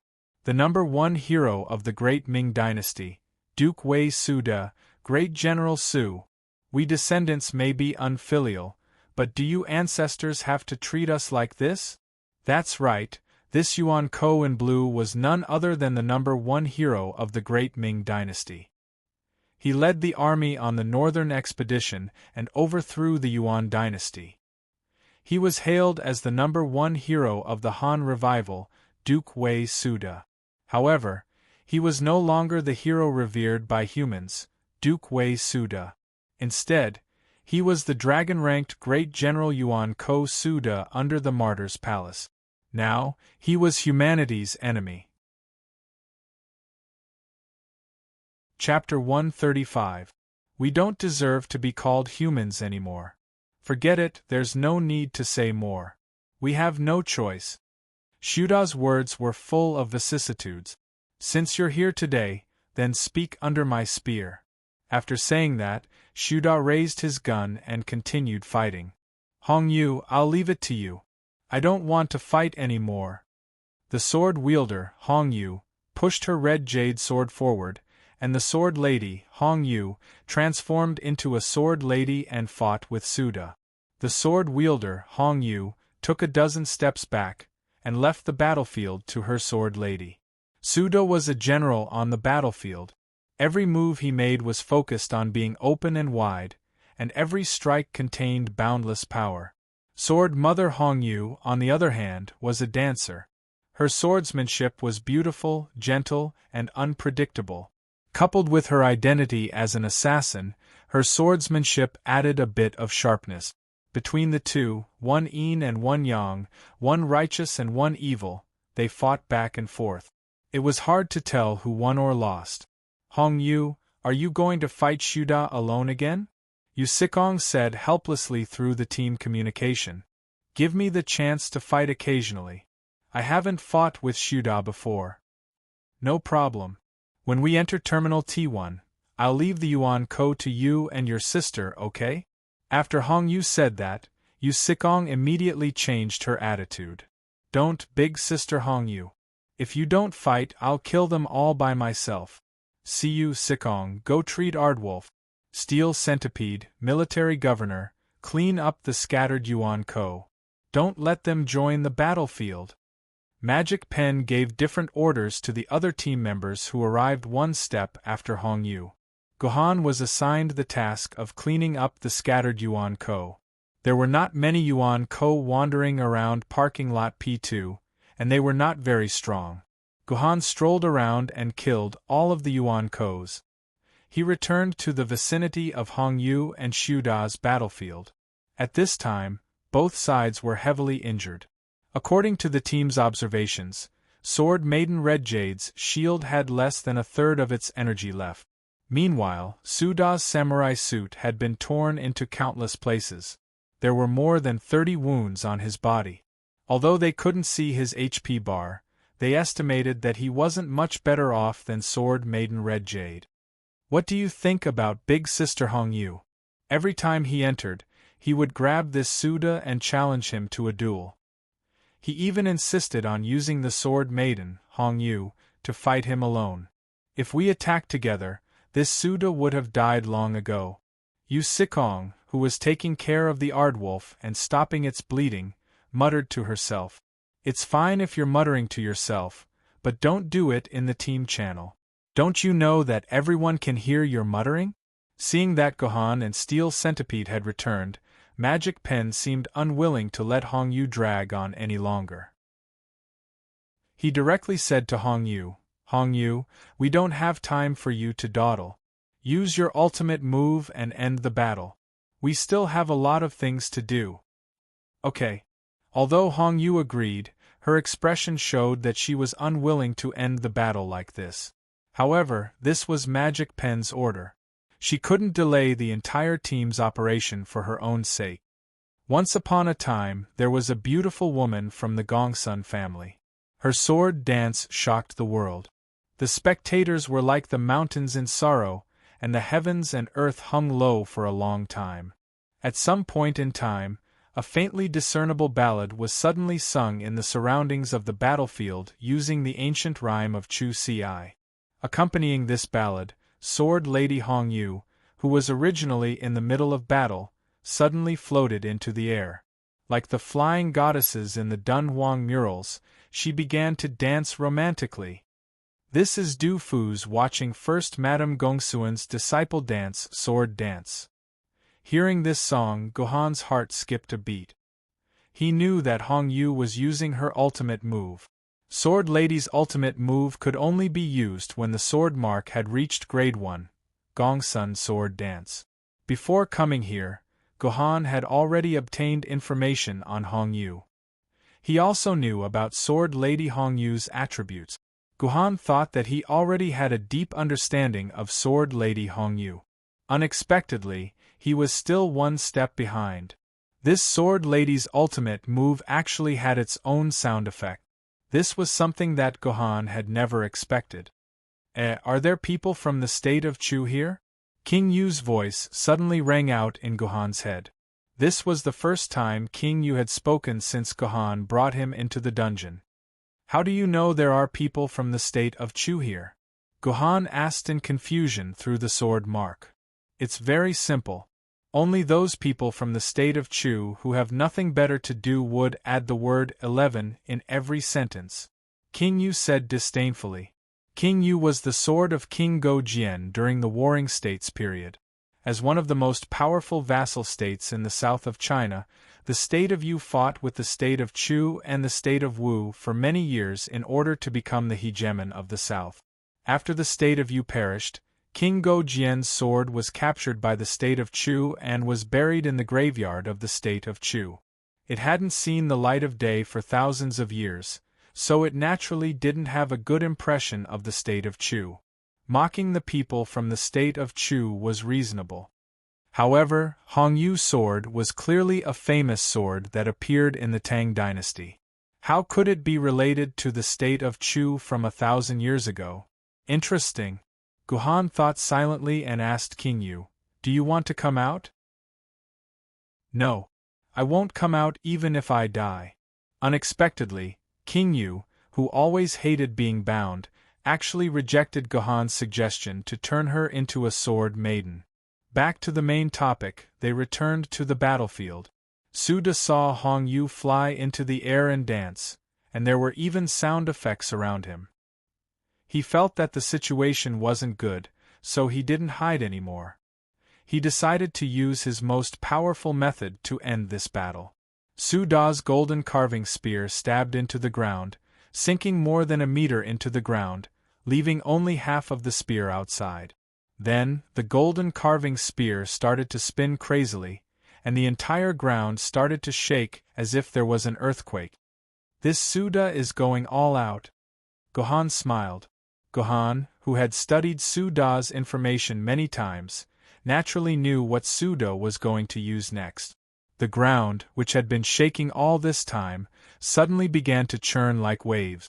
A jade-like black horse, with a golden spear hanging on its head, leaped up from the ground and scurried to Suda's side. Suda elegantly flipped over and sat on this jade crow stallion. This was Suda's ultimate move, Dark Stallion Steps on Snow. Suda summoned the jade dark stallion that had galloped with him on the battlefield in the past. As a general that had fought on the battlefield, his combat ability on foot was only a portion of his true strength. Only when he rode on a horse could he display the strength of a general. Suda's strength more than doubled when he rode on the jade dark stallion. What was even more terrifying was that with the Jade Dark Stallion, Suda's battle strength was no longer limited to the ground. The Jade Dark Stallion gave a long whinny. Its two hooves jumped off the ground, and the horse actually took Suda into the air. Suda became one with the horse, his body leaning against the horse's back. The tip of his spear turned and stabbed at the dancing Hong Yu in the air. Hong Yu didn't seem to have time to dodge and was stabbed. Hit! Suda was overjoyed, but he immediately reacted. This was a 100% pure reaction. Suda was really riding on a horse, so he reacted immediately. The red jade that he had stabbed burst like a bubble. Not good, this is an illusion. The Jade Dark Stallion wasn't a Pegasus that could soar in the air at will. It only had astounding leaping power and could jump into the air for a long time. After stabbing Hong Yu to no avail, the Jade Dark Stallion could only fall back to the ground.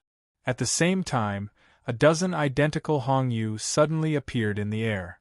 Their dance continued, and as the dance continued, more and more Hong Yu appeared in the air. Of these illusions, only one should be real. Suda pulled on the reins of the horse and circled in place, trying to find the real Hong Yu. But no matter how he observed, he couldn't see anything fishy. At this time, the song watching first Madame Gongsuan's disciple dance reached its last line. This old man does not know where he is going, and my feet turn into a cocoon on the barren mountain. It's over, this idiot Suda has died at Big Sister Hong Yu's hands again. Every time, it's the same way. There's no creativity at all. The spectating Yu Sikong sighed and no longer paid attention to the battle. In his view, as long as Hong Yu finished singing watching first Madame Gongsuan's disciple dance, that Suda was dead for sure. Was that really the case? Of course that was the case. After the song watching first Madame Gongsuan's disciple dance was finished, the Hong Yu illusion in the air turned into a total of 50 illusions. At the end of the song, these 50 illusions moved at the same time, and like sharp swords, they stabbed at Suda, who was on the ground. These 50 Hong Yus were filled with murderous intent, and they were like real people, without any flaws. Only one of them is real, don't you dare lie to me. Suda shouted, and raised his golden chisel spear, and danced around his body in a circle, trying to destroy these illusions. Who told you that these are illusions?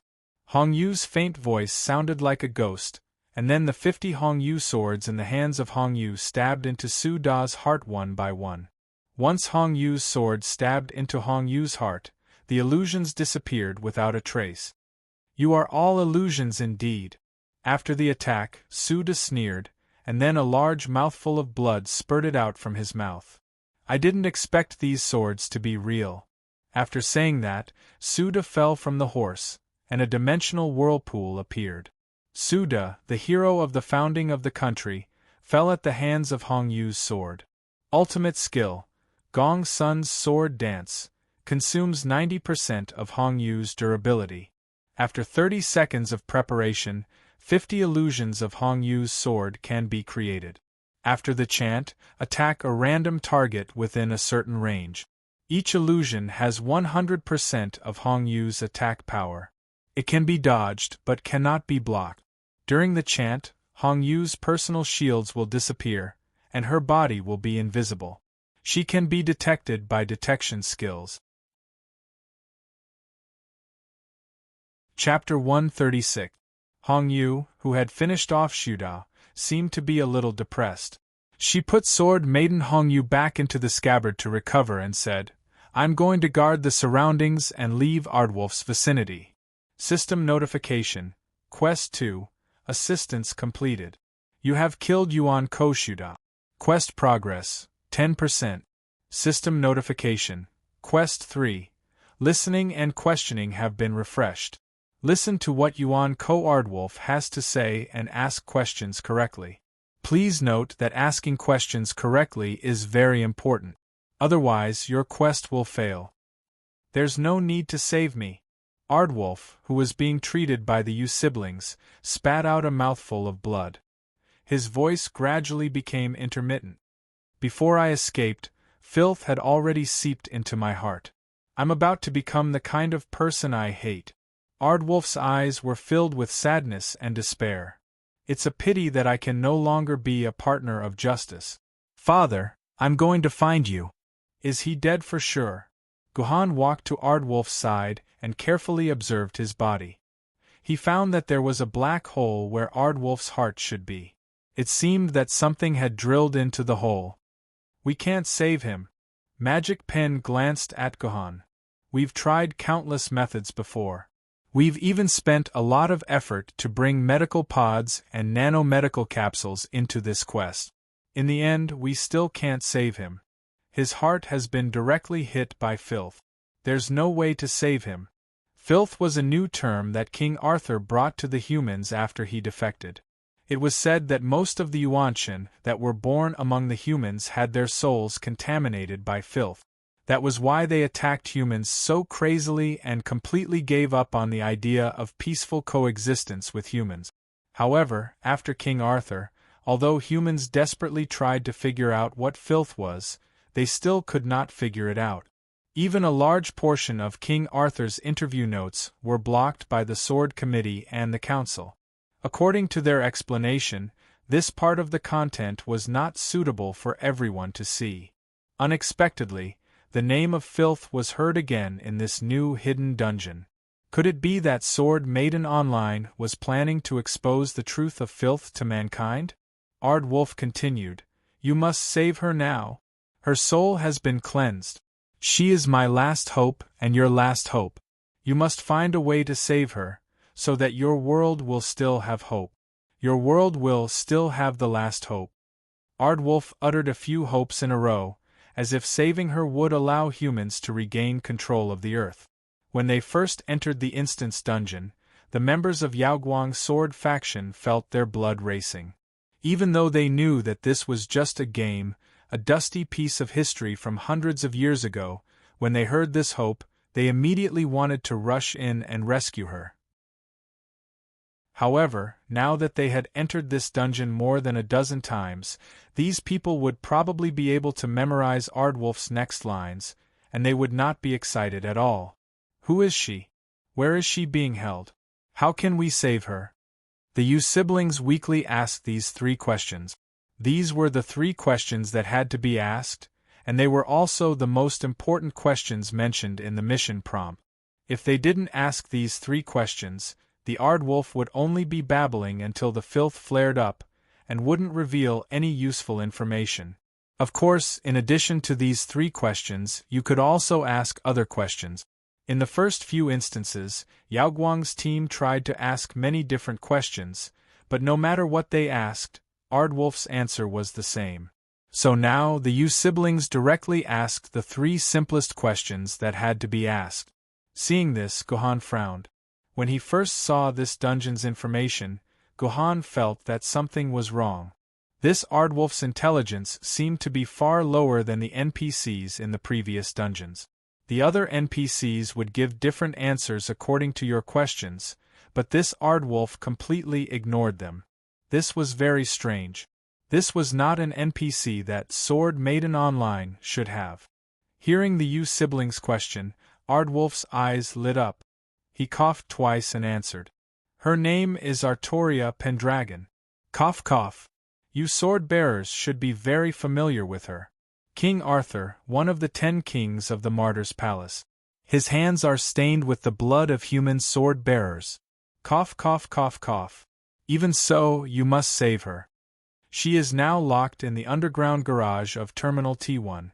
It has been transformed into a dimensional altar by the Martyr's Palace. At 8:23 tonight, the altar will open, and Artoria will be escorted back to the Martyr's divine kingdom in the dimensional rift. So before 8:20, you must rescue her from the dimensional altar. Otherwise, everything will be over.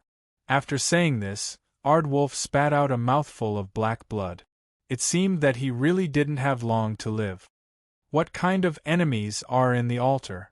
The Yu siblings continued to ask questions according to the routine. Hearing this question, Ardwulf suddenly smiled. A person who was about to die still had such a sincere smile. It was indeed an anomaly. Originally, 3 of the 10 kings were here.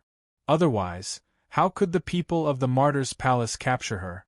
But I have already asked that person to lead the 3 kings away. Now, the strongest person in the temple should be the fallen sword Yuan Ko. If you do your best, you should be able to resist him. The fallen sword Yuan Ko was equivalent to an advanced spirit sword-level sword-bearers. This Ardwolf made it sound simple. Asking 6 famed sword-level sword-bearers to fight against the fallen sword Yuan Ko was basically no different from suicide. However, Yao Guang's group couldn't refuse. Otherwise, they wouldn't be able to clear this dungeon. Okay, we promise you. The Yu siblings made a promise. Thank you. Ardwolf nodded in relief. Then, he spat out another mouthful of black blood. Upon closer inspection, there were actually some organ residues in the blood. It seemed that Ardwolf's internal organs had been smashed. You can kill me now, Ardwolf suddenly said. I can no longer suppress the filth's control over my soul. If you don't want to face the fallen sword Yuan Ko, then kill me. You must be fast and ruthless. See you do it. Kill him, Magic Pen said emotionally. How many times had they killed Ardwolf? This was the first time they came to this stage, so they were moved by Ardwolf's behavior. Although Ardwolf repeatedly asked them to kill him, he didn't do it in the end. As a result, a tragedy happened. Ardwolf was controlled by the so-called filth and turned into another person. Then, he attacked Magic Pen's team without mercy. This filthy Ardwolf's combat power exploded to a terrifying level. Even Yao Guang's elite sword-level team couldn't hold on for more than 5 minutes. They died one after another and were thrown out of the dungeon. They waited for a full 3 days before entering the dungeon again. From then on, Wondrous Brush didn't hesitate to give the order to kill Ardwolf before he was corrupted. Wait, I still have a question to ask him. Just as Yu Sikong was about to make a move, Gohan suddenly spoke, indicating that he still had questions to ask. It's useless. I've already asked what I need to ask. If you ask any other questions, he won't answer you. Yu Sikong thought that Gohan didn't understand the situation, so he explained. He was telling the truth. They had tried to ask different questions from various aspects, but except for the few questions asked just now, Ardwolf wouldn't care about other questions at all. In the end, Yu Sikong and the others were too lazy to experiment anymore. Did you even ask about the color of his underwear? Gohan suddenly asked in a strange manner. Everyone expressed that although they were unwilling to admit it, they had to admit that they really didn't ask this question. Let him ask, Magic Pen said. But you only have 30 seconds. After 30 seconds, he will be completely filthy. At that time, you will bear the consequences of the dungeon's failure alone. Sure. Gohan squatted down beside Ardwolf and asked very seriously. Why? Why does your altar open at 8:23 p.m.? TSK, what kind of question is this? Steel Mantis, who had been paying attention to this, spat disdainfully. It would be strange if Ardwolf would answer this question. However, what happened next shocked everyone. Ardwolf, who had closed his eyes and was waiting for death, suddenly opened his eyes, stared at Gohan's face, and said word by word, because they have to rush back to watch Happy Goat and Big Big Wolf, which will be broadcasted at 8:25 p.m. What a pity! I won't be able to watch such an interesting and meaningful cartoon anymore. Happy Goat, Pretty Goat, Lazy Goat, Boiling Goat, Happy Goat. Don't underestimate me just because I'm a goat. This Ardwolf actually sang. What the hell was this? Hey, brother. Yu poked her brother's waist. Brother, have we asked this question before? I don't think so. Yu Sikong shook his head in disbelief. This Ardwolf actually answered a new question under the military governor's question. This military governor really had some skills. This is weird. Steel Mantis muttered with his head lowered. But from then on, his attitude towards Gohan was much better. Magic Pen didn't say anything, but there were many more unpredictable things in his eyes. "You can die now." After getting Ardwolf's answer, Gohan didn't ask any other questions. The Yu-King's sword directly pierced through Ardwolf's skull, completely cutting off the possibility of him being filthy. But the strange thing was that after Ardwolf died, his corpse was left on the ground. No dimensional vortex appeared beside his corpse to retrieve it. It was unknown whether it was because Ardwolf wasn't infected by filth, or rather, Ardwolf didn't die. Chapter 137. Of course, Ardwolf was as dead as a doornail. This was something they had repeatedly confirmed after a dozen or so dungeons. Thus, Wondrous Pen and the others tacitly agreed that Ardwolf wasn't affected by the filth like the other Yuan Ko. System notification. Quest 3. Listen and ask questions completed. Your team has listened to Ardwolf's words and asked the correct questions. Quest progress, 15%. System notification. Quest 4. Clear the surface of Terminal T1. The Martyr's Palace has set up a tight defense on the surface of Terminal T1. Please clear the surface of Terminal T1 without alerting the underground parking lot. It's going to be a tough battle. Listen to me. Wondrous Pen pointed in the air and a blueprint of the surface of Terminal T1 appeared in the air. Xianyang Airport's Terminal T1 has a total of 2 floors. According to our previous experience, there are about 30 to 50 Yuan Ko on these 2 floors. There are at least 20 on the first floor and at least 10 on the second floor. All of them are Phantom Yuan Ko and above. As usual, the Yu siblings will be in charge of clearing the second floor of Yuan Ko. I, Military Governor, Steel Centipede, and Hong Yu will be in charge of the first floor. Since this is Military Governor's first time clearing a dungeon, I'll repeat the operation plan. There are a total of 4 passages leading from the surface to the underground parking lot. We'll clear 3 of them first. One is in the northwest corner, another is in the northeast corner, and the last one is on the second floor. Military Governor Hong Yu, enter from the entrance near the northwest passage. Clear out the Yuan Ko near the passage immediately. Don't let a single Yuan Ko escape into the basement. Steel Centipede and I will go in from the northeast corner. Brother and sister of the Yu family, follow the old rules. Go straight to the second floor from the airport runway and guard the elevator. Don't let the quasi-Yuan Gui enter the basement through the elevator, understand? Wondrous Pen gave out all the operation instructions in a clear, simple, and easy-to-understand manner. Next, the team was divided into 3 teams. According to Magic Pen's arrangement, they gradually approached the 3 intersections of Terminal T1. Once all 3 teams were in place, they would rush into Terminal T1. However, there was a small interlude in the middle. As the northwest corner was the closest, Gohan and Hong Yu were the first to arrive at their hiding spot. The rest of the team members were still moving towards their positions. In the end, Gohan said to Hong Yu, "Wait here, I'll look around." Then, he left his hiding spot. Hong Yu was stunned. Then, Hong Yu was a little angry. What did this military governor think the team was? Playing house wine? Why didn't he listen to the command and wandered around casually? He even said that he was observing the environment. Almost every place in this airport had been explored by the team. What else was there to investigate? At that time, Hong Yu wanted to report this news to Wondrous Pen. She knew that Wondrous Pen would never be lenient to those who did not listen to its command. She was very curious. If Wondrous Pen knew that the military governor dared to disobey its orders, what would it do? Would it fight? However, due to some considerations, Hong Yu eventually gave up the idea of reporting to Wondrous Pen. Gohan returned very quickly. When he reappeared beside Hong Yu, Wondrous Pen and Steel Centipede, who were responsible for heading to the northeast corner, had not yet arrived at their positions. "Did you get anything?" Hong Yu looked at Gohan and asked with a faint smile. Yes. Guhan nodded very seriously.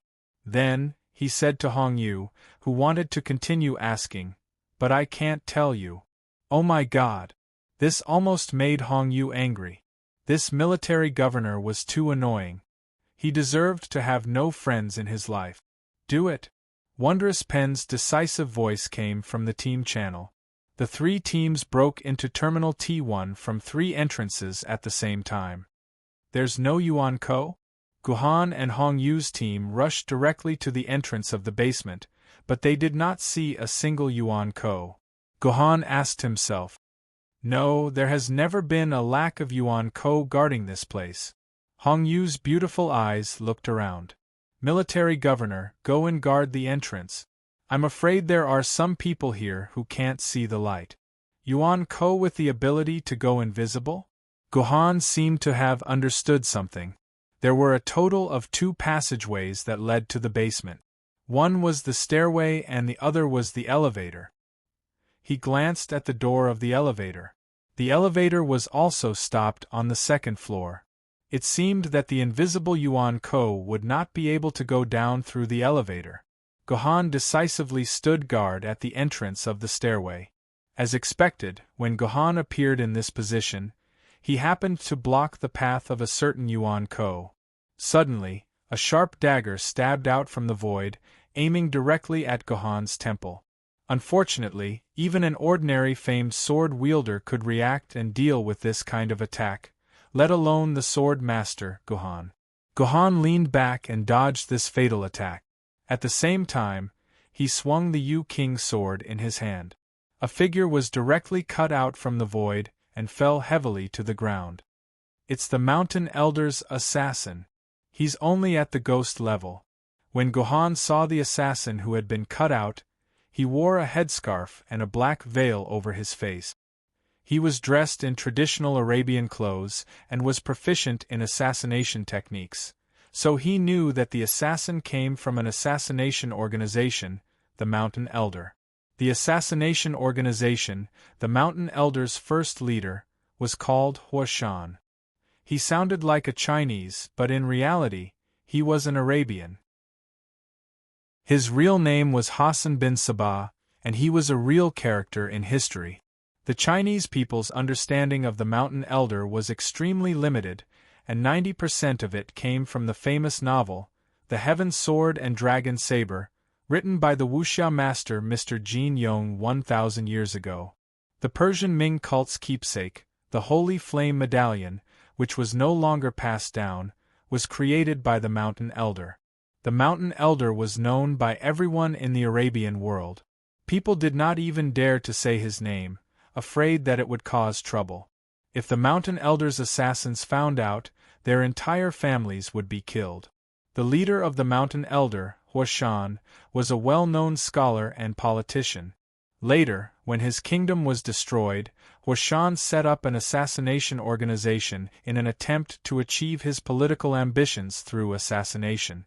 Because Huashan built a strong fortress on Mount Alamat, he and his assassin organization called themselves the Elders of the Mountain. The Mountain Elder's method of training assassins was very special. He first built a large garden in the valley with flowers and trees, which was incomparably beautiful. The palace was splendid and decorated with countless gold and silver treasures. There were pipes everywhere that flowed wine, honey, and milk. The garden was filled with beautiful girls of all races who could sing and dance. A group of young children was raised on the mountain, and they were taught from a young age that if they died for their leader, they could go to heaven.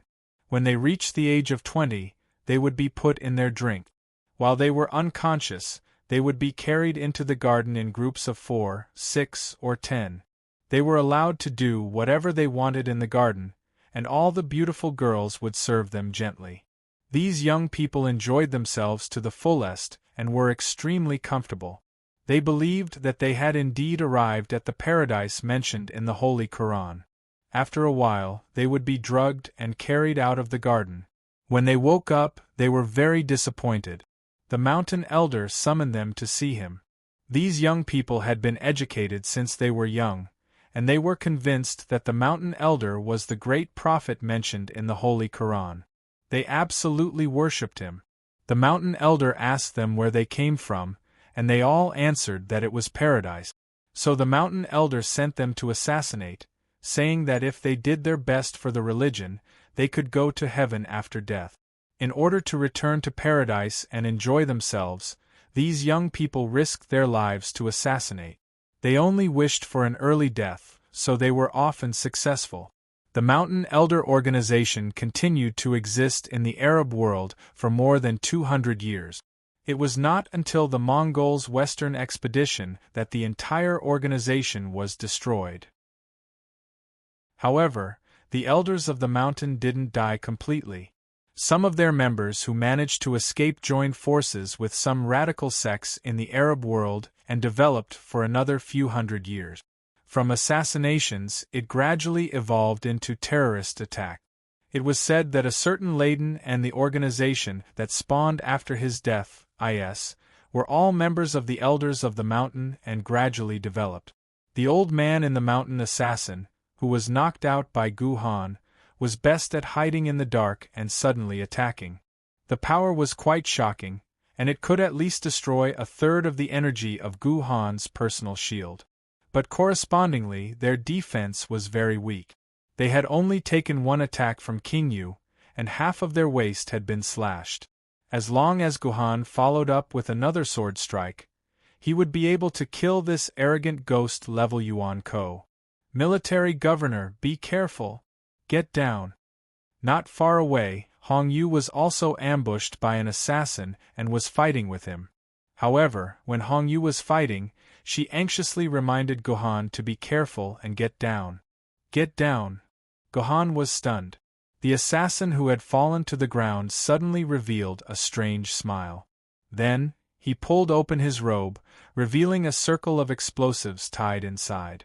Holy **T. Only then did Guhan understand why Hong Yu told him to lie down, but it was already too late. The explosives exploded in an instant and Guhan was helpless. With a tremble of his sword chi, a move that required 10,000 sword chi to be used gushed out, forming a shield that blocked the damage from the self-destruction. Fortunately, Guhan now had more than 2,000 sword essence, and more than 20,000 sword chi, so he could still use the sword spring. Otherwise, Guhan's personal shield would have been destroyed. Here, wipe your face. Look at your face, it's all black. Hong Yu walked to Guhan's side and placed a handkerchief in Guhan's hands. Guhan did not stand on ceremony and directly used it to wipe his face. He did not know what material this handkerchief was made of, but when it was wiped on his face, it was extremely smooth and soft, and it smelled like a peony. Damn, it's C4 explosives. Why would these 14th century assassins have explosives from the 20th century? After Guhan finished wiping his face, he realized that Hong Yu had no intention of taking back the handkerchief, so he put it in his pocket. He looked at the traces of the explosion, and the surrounding walls were all distorted by the explosion. This kind of power was definitely not the power of the black gunpowder of the old man in the mountains era. This should be the result of modern explosives. Is it strange? There's also the old man in the mountain assassin with the RPG launcher, and the Yuan Ko from the 50th century BC to the 50th century AD in the Martyr's Palace. This was not easy to complain about. Chapter 138. What's that sword energy shield skill you used just now? After the battle ended, Hong Yu, who had finished off her opponent, thought back to the fan-shaped sword energy shield that Guhan had shot out from the tip of his sword when facing the assassin's self-destruct. After finding out that Guhan's sword mistress was Yu Wang, she looked up Yu Wang's information and discovered that there was no such shield skill among Yu Wang's skills. That's a secret. Guhan sheathed Yu Wang's sword. Hong Yu couldn't help but feel a little anxious. Military Governor Hong Yu, have you cleared the entrance? Clever Pen asked in the party channel. It's been cleared. Hong Yu replied dryly. Clever Pen then ordered, We'll start clearing the Yuan Ko from the two sides to the middle. Finally, we'll meet up in the middle of Terminal T1. Logically speaking, the author could have written 4 or 5 chapters on the process of clearing the first floor. However, he was afraid of getting beaten up, so he simply told everyone about it. Since there were no Flood Dragon level or Dragon level Yuan silhouettes that could match up to famed Sword level Yuan silhouettes, Guhan and Hong Yu swept through the area without any danger or accident. They successfully met up with Wondrous Pen and Steel Centipede at the agreed location. What surprised Guhan was that Clever Pen and Steel Centipede had arrived earlier than him and Hong Yu. Although Guhan had purposely held back most of his strength, Steel Centipede's errandate was a sword mistress who specialized in defense. Most of the attacking was given to Clever Pen. From this, it could be seen that Clever Pen's sword mistress attack power was above that of Hong Yu and Gon. The last to arrive at the rendezvous point were the Yu siblings. They directly jumped down from the second floor. Guhan looked at the time. It took them less than 15 minutes to clear the entire surface area. System prompt: Quest 4. Clear the surface area of Terminal T1 completed. Your party has successfully cleared out all the Yuan Ko and ensured that no information was transmitted to the underground parking garage. Quest progress 20%. The main quest has been updated. System prompt: Quest 5. Underground Labyrinth.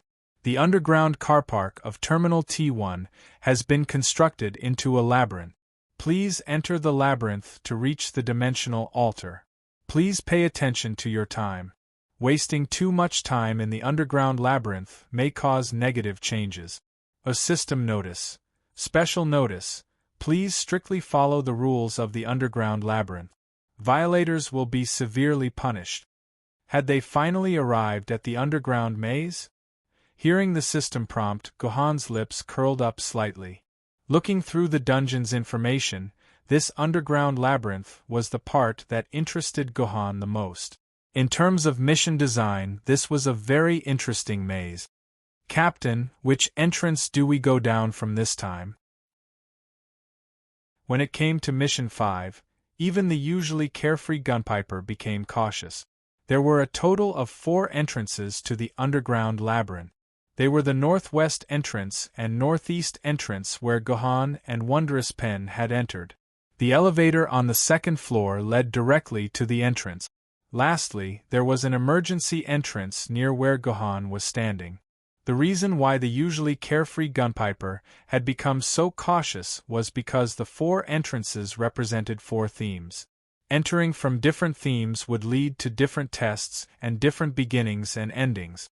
Even though Gunpiper had come to the entrance of this labyrinth more than 10 times, he could not help but want to cry when he recalled the scene of him being tricked. From Wondrous Pen hesitated for a moment. For him, which entrance to choose was a very difficult matter. Military Governor, if there is an examination, what subject are you best at?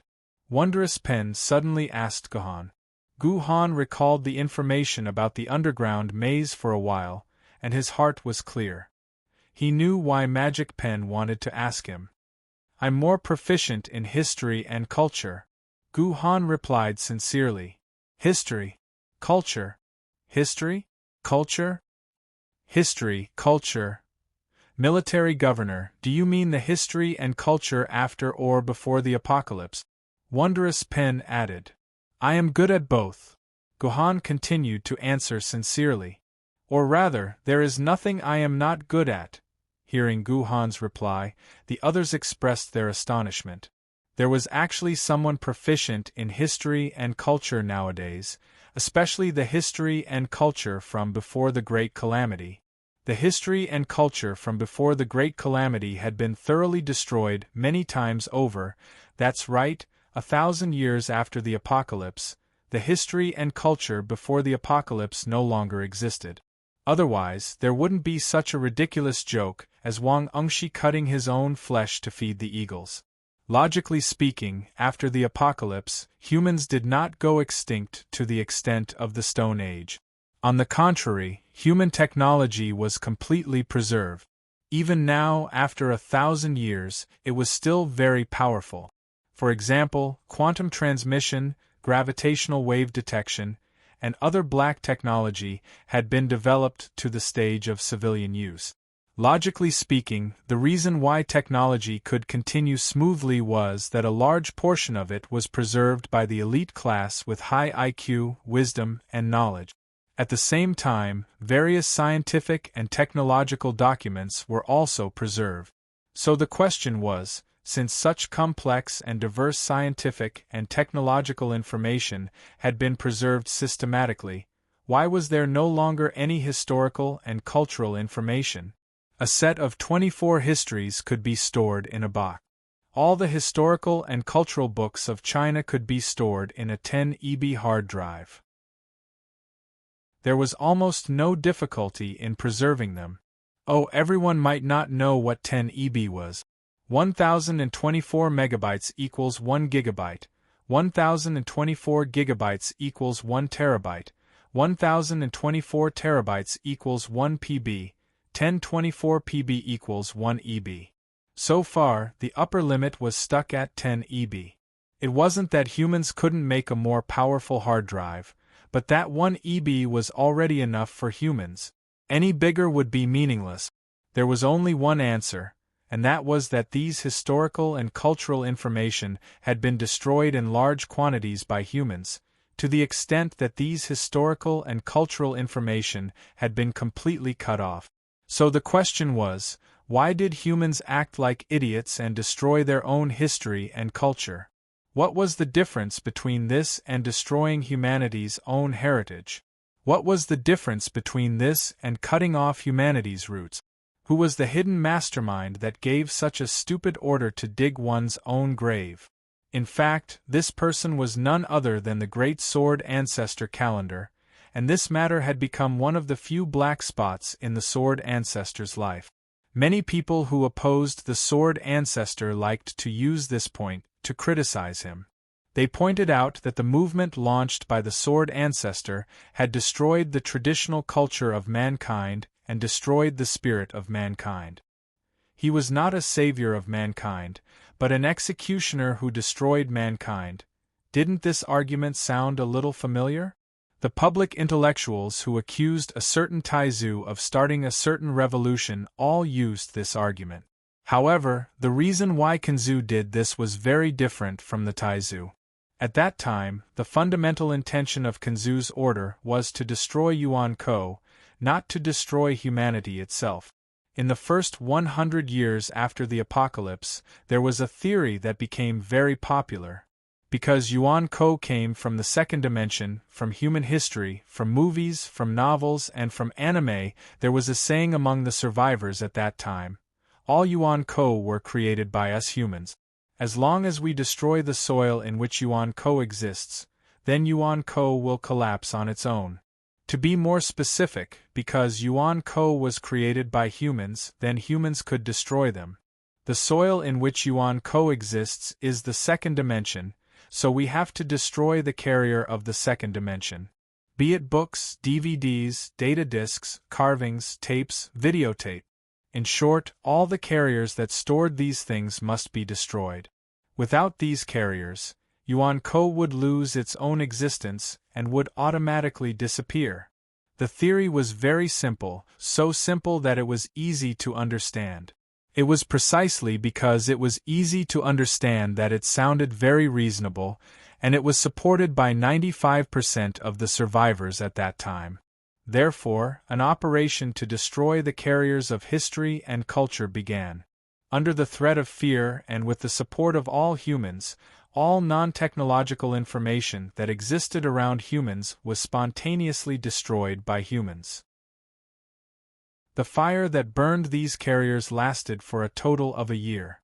If you did not believe in this theory and dared to collect these books and carriers, then you would be reported by the people around you and be executed in public. This was a cultural extinction that was even more tragic than the burning of books and burying of scholars thousands of years ago. However, after 5 years of this extinction, Yuan Ko was still running around. However, the survivors did not doubt that this theory was wrong. They believed that although these 2D things were extinct from books and carriers, they still existed in the consciousness of humans. It could even be said that what existed in the consciousness was the key. It was precisely because there were all kinds of stories and legends in the human brain that these yuan co-appeared. On the contrary, it was meaningless for them to exist in carriers. After all, they were just ink and data. However, humans could destroy books and carriers, but they could not destroy humans themselves. Therefore, everyone came to a new consensus. They would endure for 100 years. During this 100 years, humans born before the apocalypse were absolutely not allowed to tell the humans born after the apocalypse about their past. They would let all their memories disappear along with the first generation of survivors. As a result, humans once again succeeded in blocking the oral transmission of knowledge.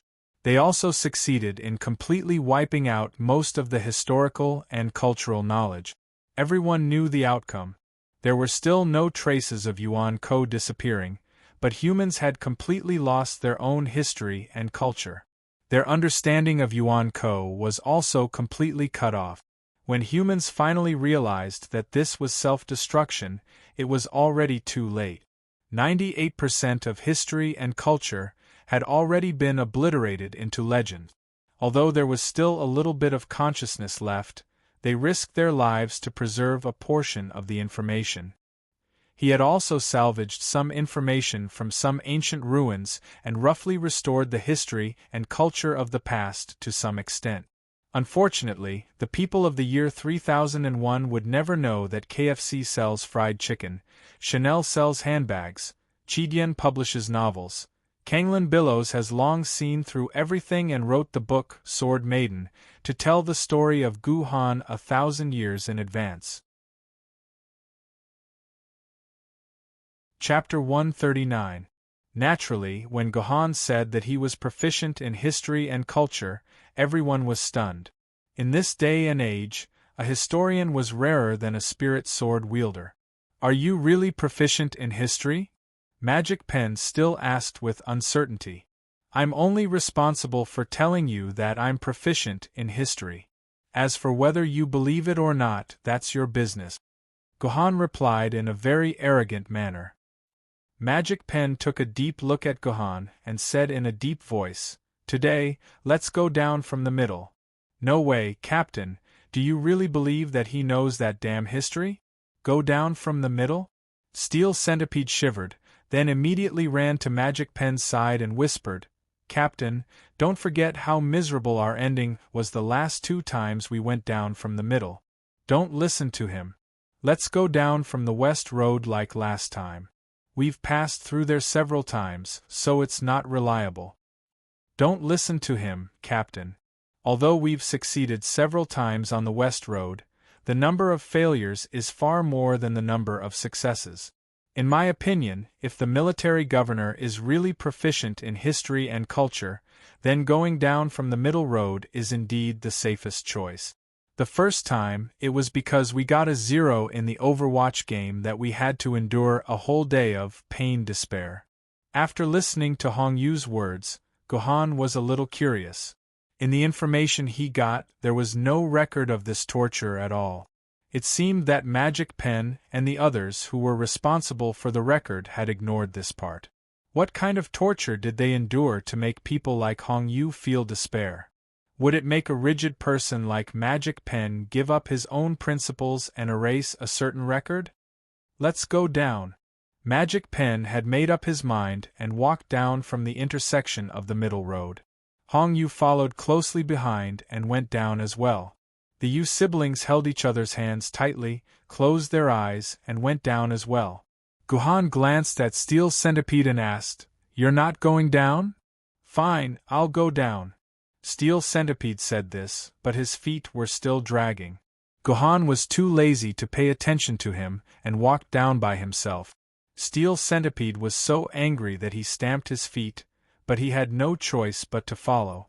The path to the basement was dark and devoid of light. However, Hong Yu was already prepared. He took out a large flashlight from his dimensional pocket and illuminated the passage. The underground space of Terminal T1 was originally a parking lot for VIPs. It was a place for celebrities, politicians, and officials to park their cars. At the bottom of the stairs there should be a very wide space, but when Guhan went down the stairs, he found that the parking lot had been transformed beyond recognition. A long tunnel was directly connected to the exit of the stairs. The passageway was extremely sturdy. Guhan used the Yu-King sword to slash and realized that he could only leave a shallow mark. He gave up on digging the passageway and could only follow the passageway forward. After walking for a few minutes, they finally reached the end of the seemingly endless tunnel, and an ordinary wooden door appeared in front of them. "Captain, don't open this door. It's not too late to turn back now. Let's take the west road." Gunpiper tried to persuade Magic Pen one last time. At this juncture, the originally decisive Magic Pen suddenly hesitated, as if it was really considering the problem of turning back. "Make way." Guhan couldn't take it anymore. He pushed aside Gunpiper and Magic Pen, who were blocking in front of him, pushed open the door and walked in. You. Gunpiper said "you" 3 times in a row, but he couldn't say the words after that. "Captain, I strongly request that we chase this unreliable man out." "Go tell the sect leader, idiot." Hong Yu smiled and followed Guhan into the room. In fact, the moment the door was pushed open, the outcome had already been decided. There was no possibility of going back on his word. With a stiff expression, Magic Pen was the third to enter the room. The others could only helplessly file in and enter the room that made them tremble in fear. Because they had been walking in the dark tunnel, Guhan's vision gradually adapted to the darkness even with the help of the flashlight. As a result, as soon as he entered the room, he was almost blinded by the glaring fluorescent light. When his eyes finally adapted to the strong light, Guhan found himself in a classroom. There were 8 fluorescent lights hanging neatly on the ceiling of the classroom. No wonder Guhan was almost blinded by the light. And on the wall in the corner of the classroom, there was a black loudspeaker. There were 2 blackboards at the front and back of the classroom. A 5-star red flag hung above the blackboard, and 2 red words were written on both sides of the blackboard. "Study hard" was written on the left, and "Upwards Ho" was written on the right. And above the blackboard at the back there was a thought-provoking banner. "If you don't do well in the college entrance examination, you'll have to carry bricks until you're old." On the blackboard there was a countdown written in chalk. 0 days until the college entrance examination. It was Guhan's first time here. Although he already knew what was going on here from the information, he couldn't help but feel a little excited when he saw it with his own eyes. This is the legendary college entrance examination classroom of the 21st century. A sense of ancient history comes rushing at me, Guhan exclaimed. For someone who studied ancient history, it was worth it to be able to see a third-year high school dog's classroom with his own eyes. "Military governor, just you wait. If you screw up this time when we get out of this damn dungeon, Grandpa will.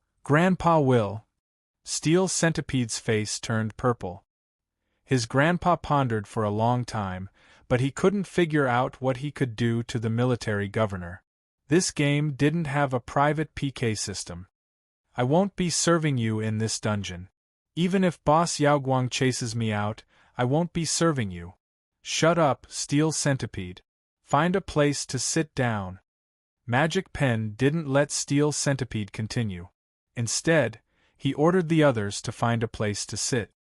This is the Shangxi English listening section of the 2016 Ordinary College Enrollment Test.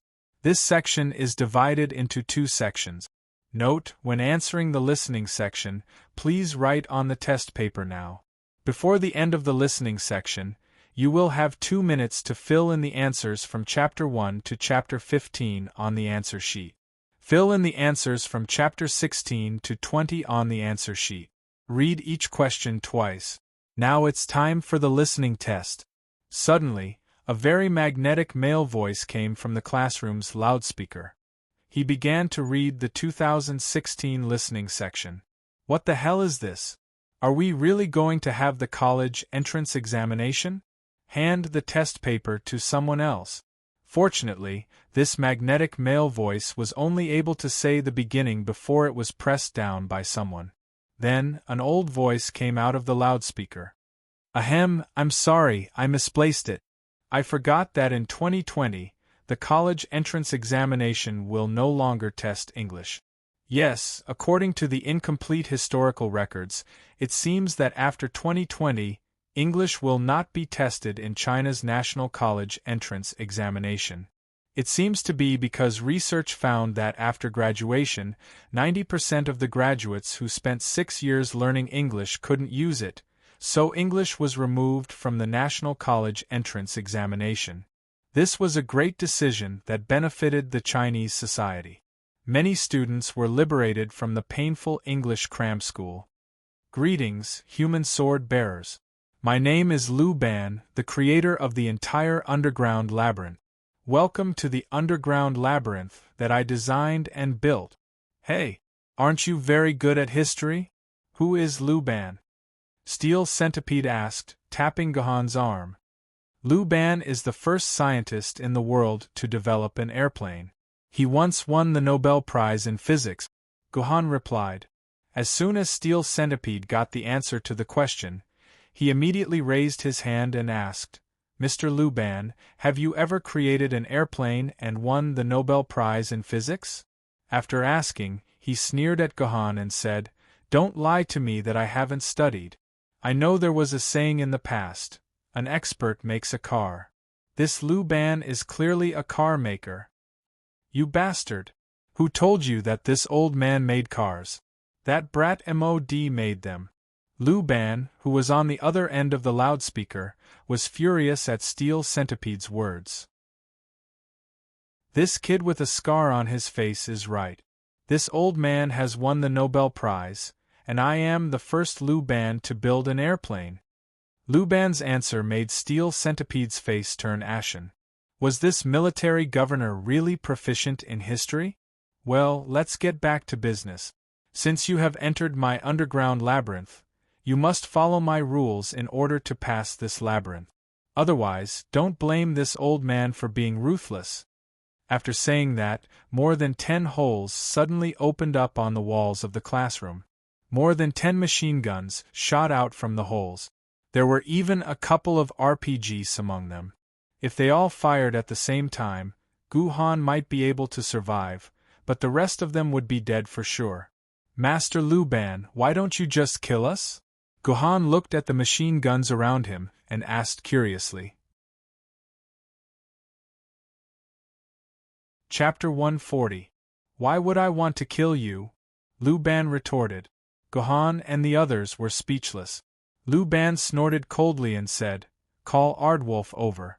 Although he's from Japan, his courage and fighting spirit are outstanding. Unfortunately, his talent is too poor and he's too stupid. Does he think that he's the only one who's sober? So, Master Lu Ban, you're also sober? Gohan asked. Hee, it doesn't matter whether I'm sober or not. What's important is that I just want to do some interesting things in this world. I can't be bothered to deal with the affairs of your future generations and those muddle-headed guys. Although Lu Ban said that he didn't want to ignore it, the loneliness in his words was obvious. Strictly speaking, Gohan and the others could be regarded as Lu Ban's descendants. If not for the fact that they had no other choice, who would be willing to fight with their own descendants? Then, Mr. Lu Ban, what is filth? Gohan asked the question that he wanted to ask the most. Filth? Is that the name Aardwolf gave it? Lu Ban muttered, What is filth? I can't answer you because that filth is hanging on me now. If I answer you, my carefree days will be over. Why do you have so many questions? From now on, I won't answer any of your questions. Ahem, I'll explain the rules of passing through the maze. As you can see, you're now in a classroom of the graduating class of 2016 that I've meticulously restored. So this time, the theme of passing through the maze is the college entrance examination. As soon as Lu Ban's voice fell, 6 cards suddenly appeared in the classroom. Upon closer inspection, they turned out to be the answer cards for the college entrance examination. These 6 answer cards are Chinese, mathematics, geography, history, physics, and politics. Each of the 6 of you can choose one as your subject. After each of you chooses your subject, you will take the corresponding exam. After you pass the exam, the sum of all your scores will be your final college entrance examination result. Actually, Chinese, mathematics, and history are 150 points. Geography, physics, and politics are 100 points. If you meet this score, you'll be able to pass the maze directly. If you meet this score, you'll only need to go through a simple test. If you get 450 points, you'll have to face a slightly more difficult test. If you get 400 points, you'll have to face a very difficult test. If you don't even get 350 points, there's no need to struggle anymore. You'll be sent straight to hell. Seeing this, everyone should understand why Magic Pen repeatedly confirmed with Guhan how his history was. The last time he came here, the Guardian planet in charge of history had scored a 0, causing the entire team to be annihilated and stay in hell for an entire day.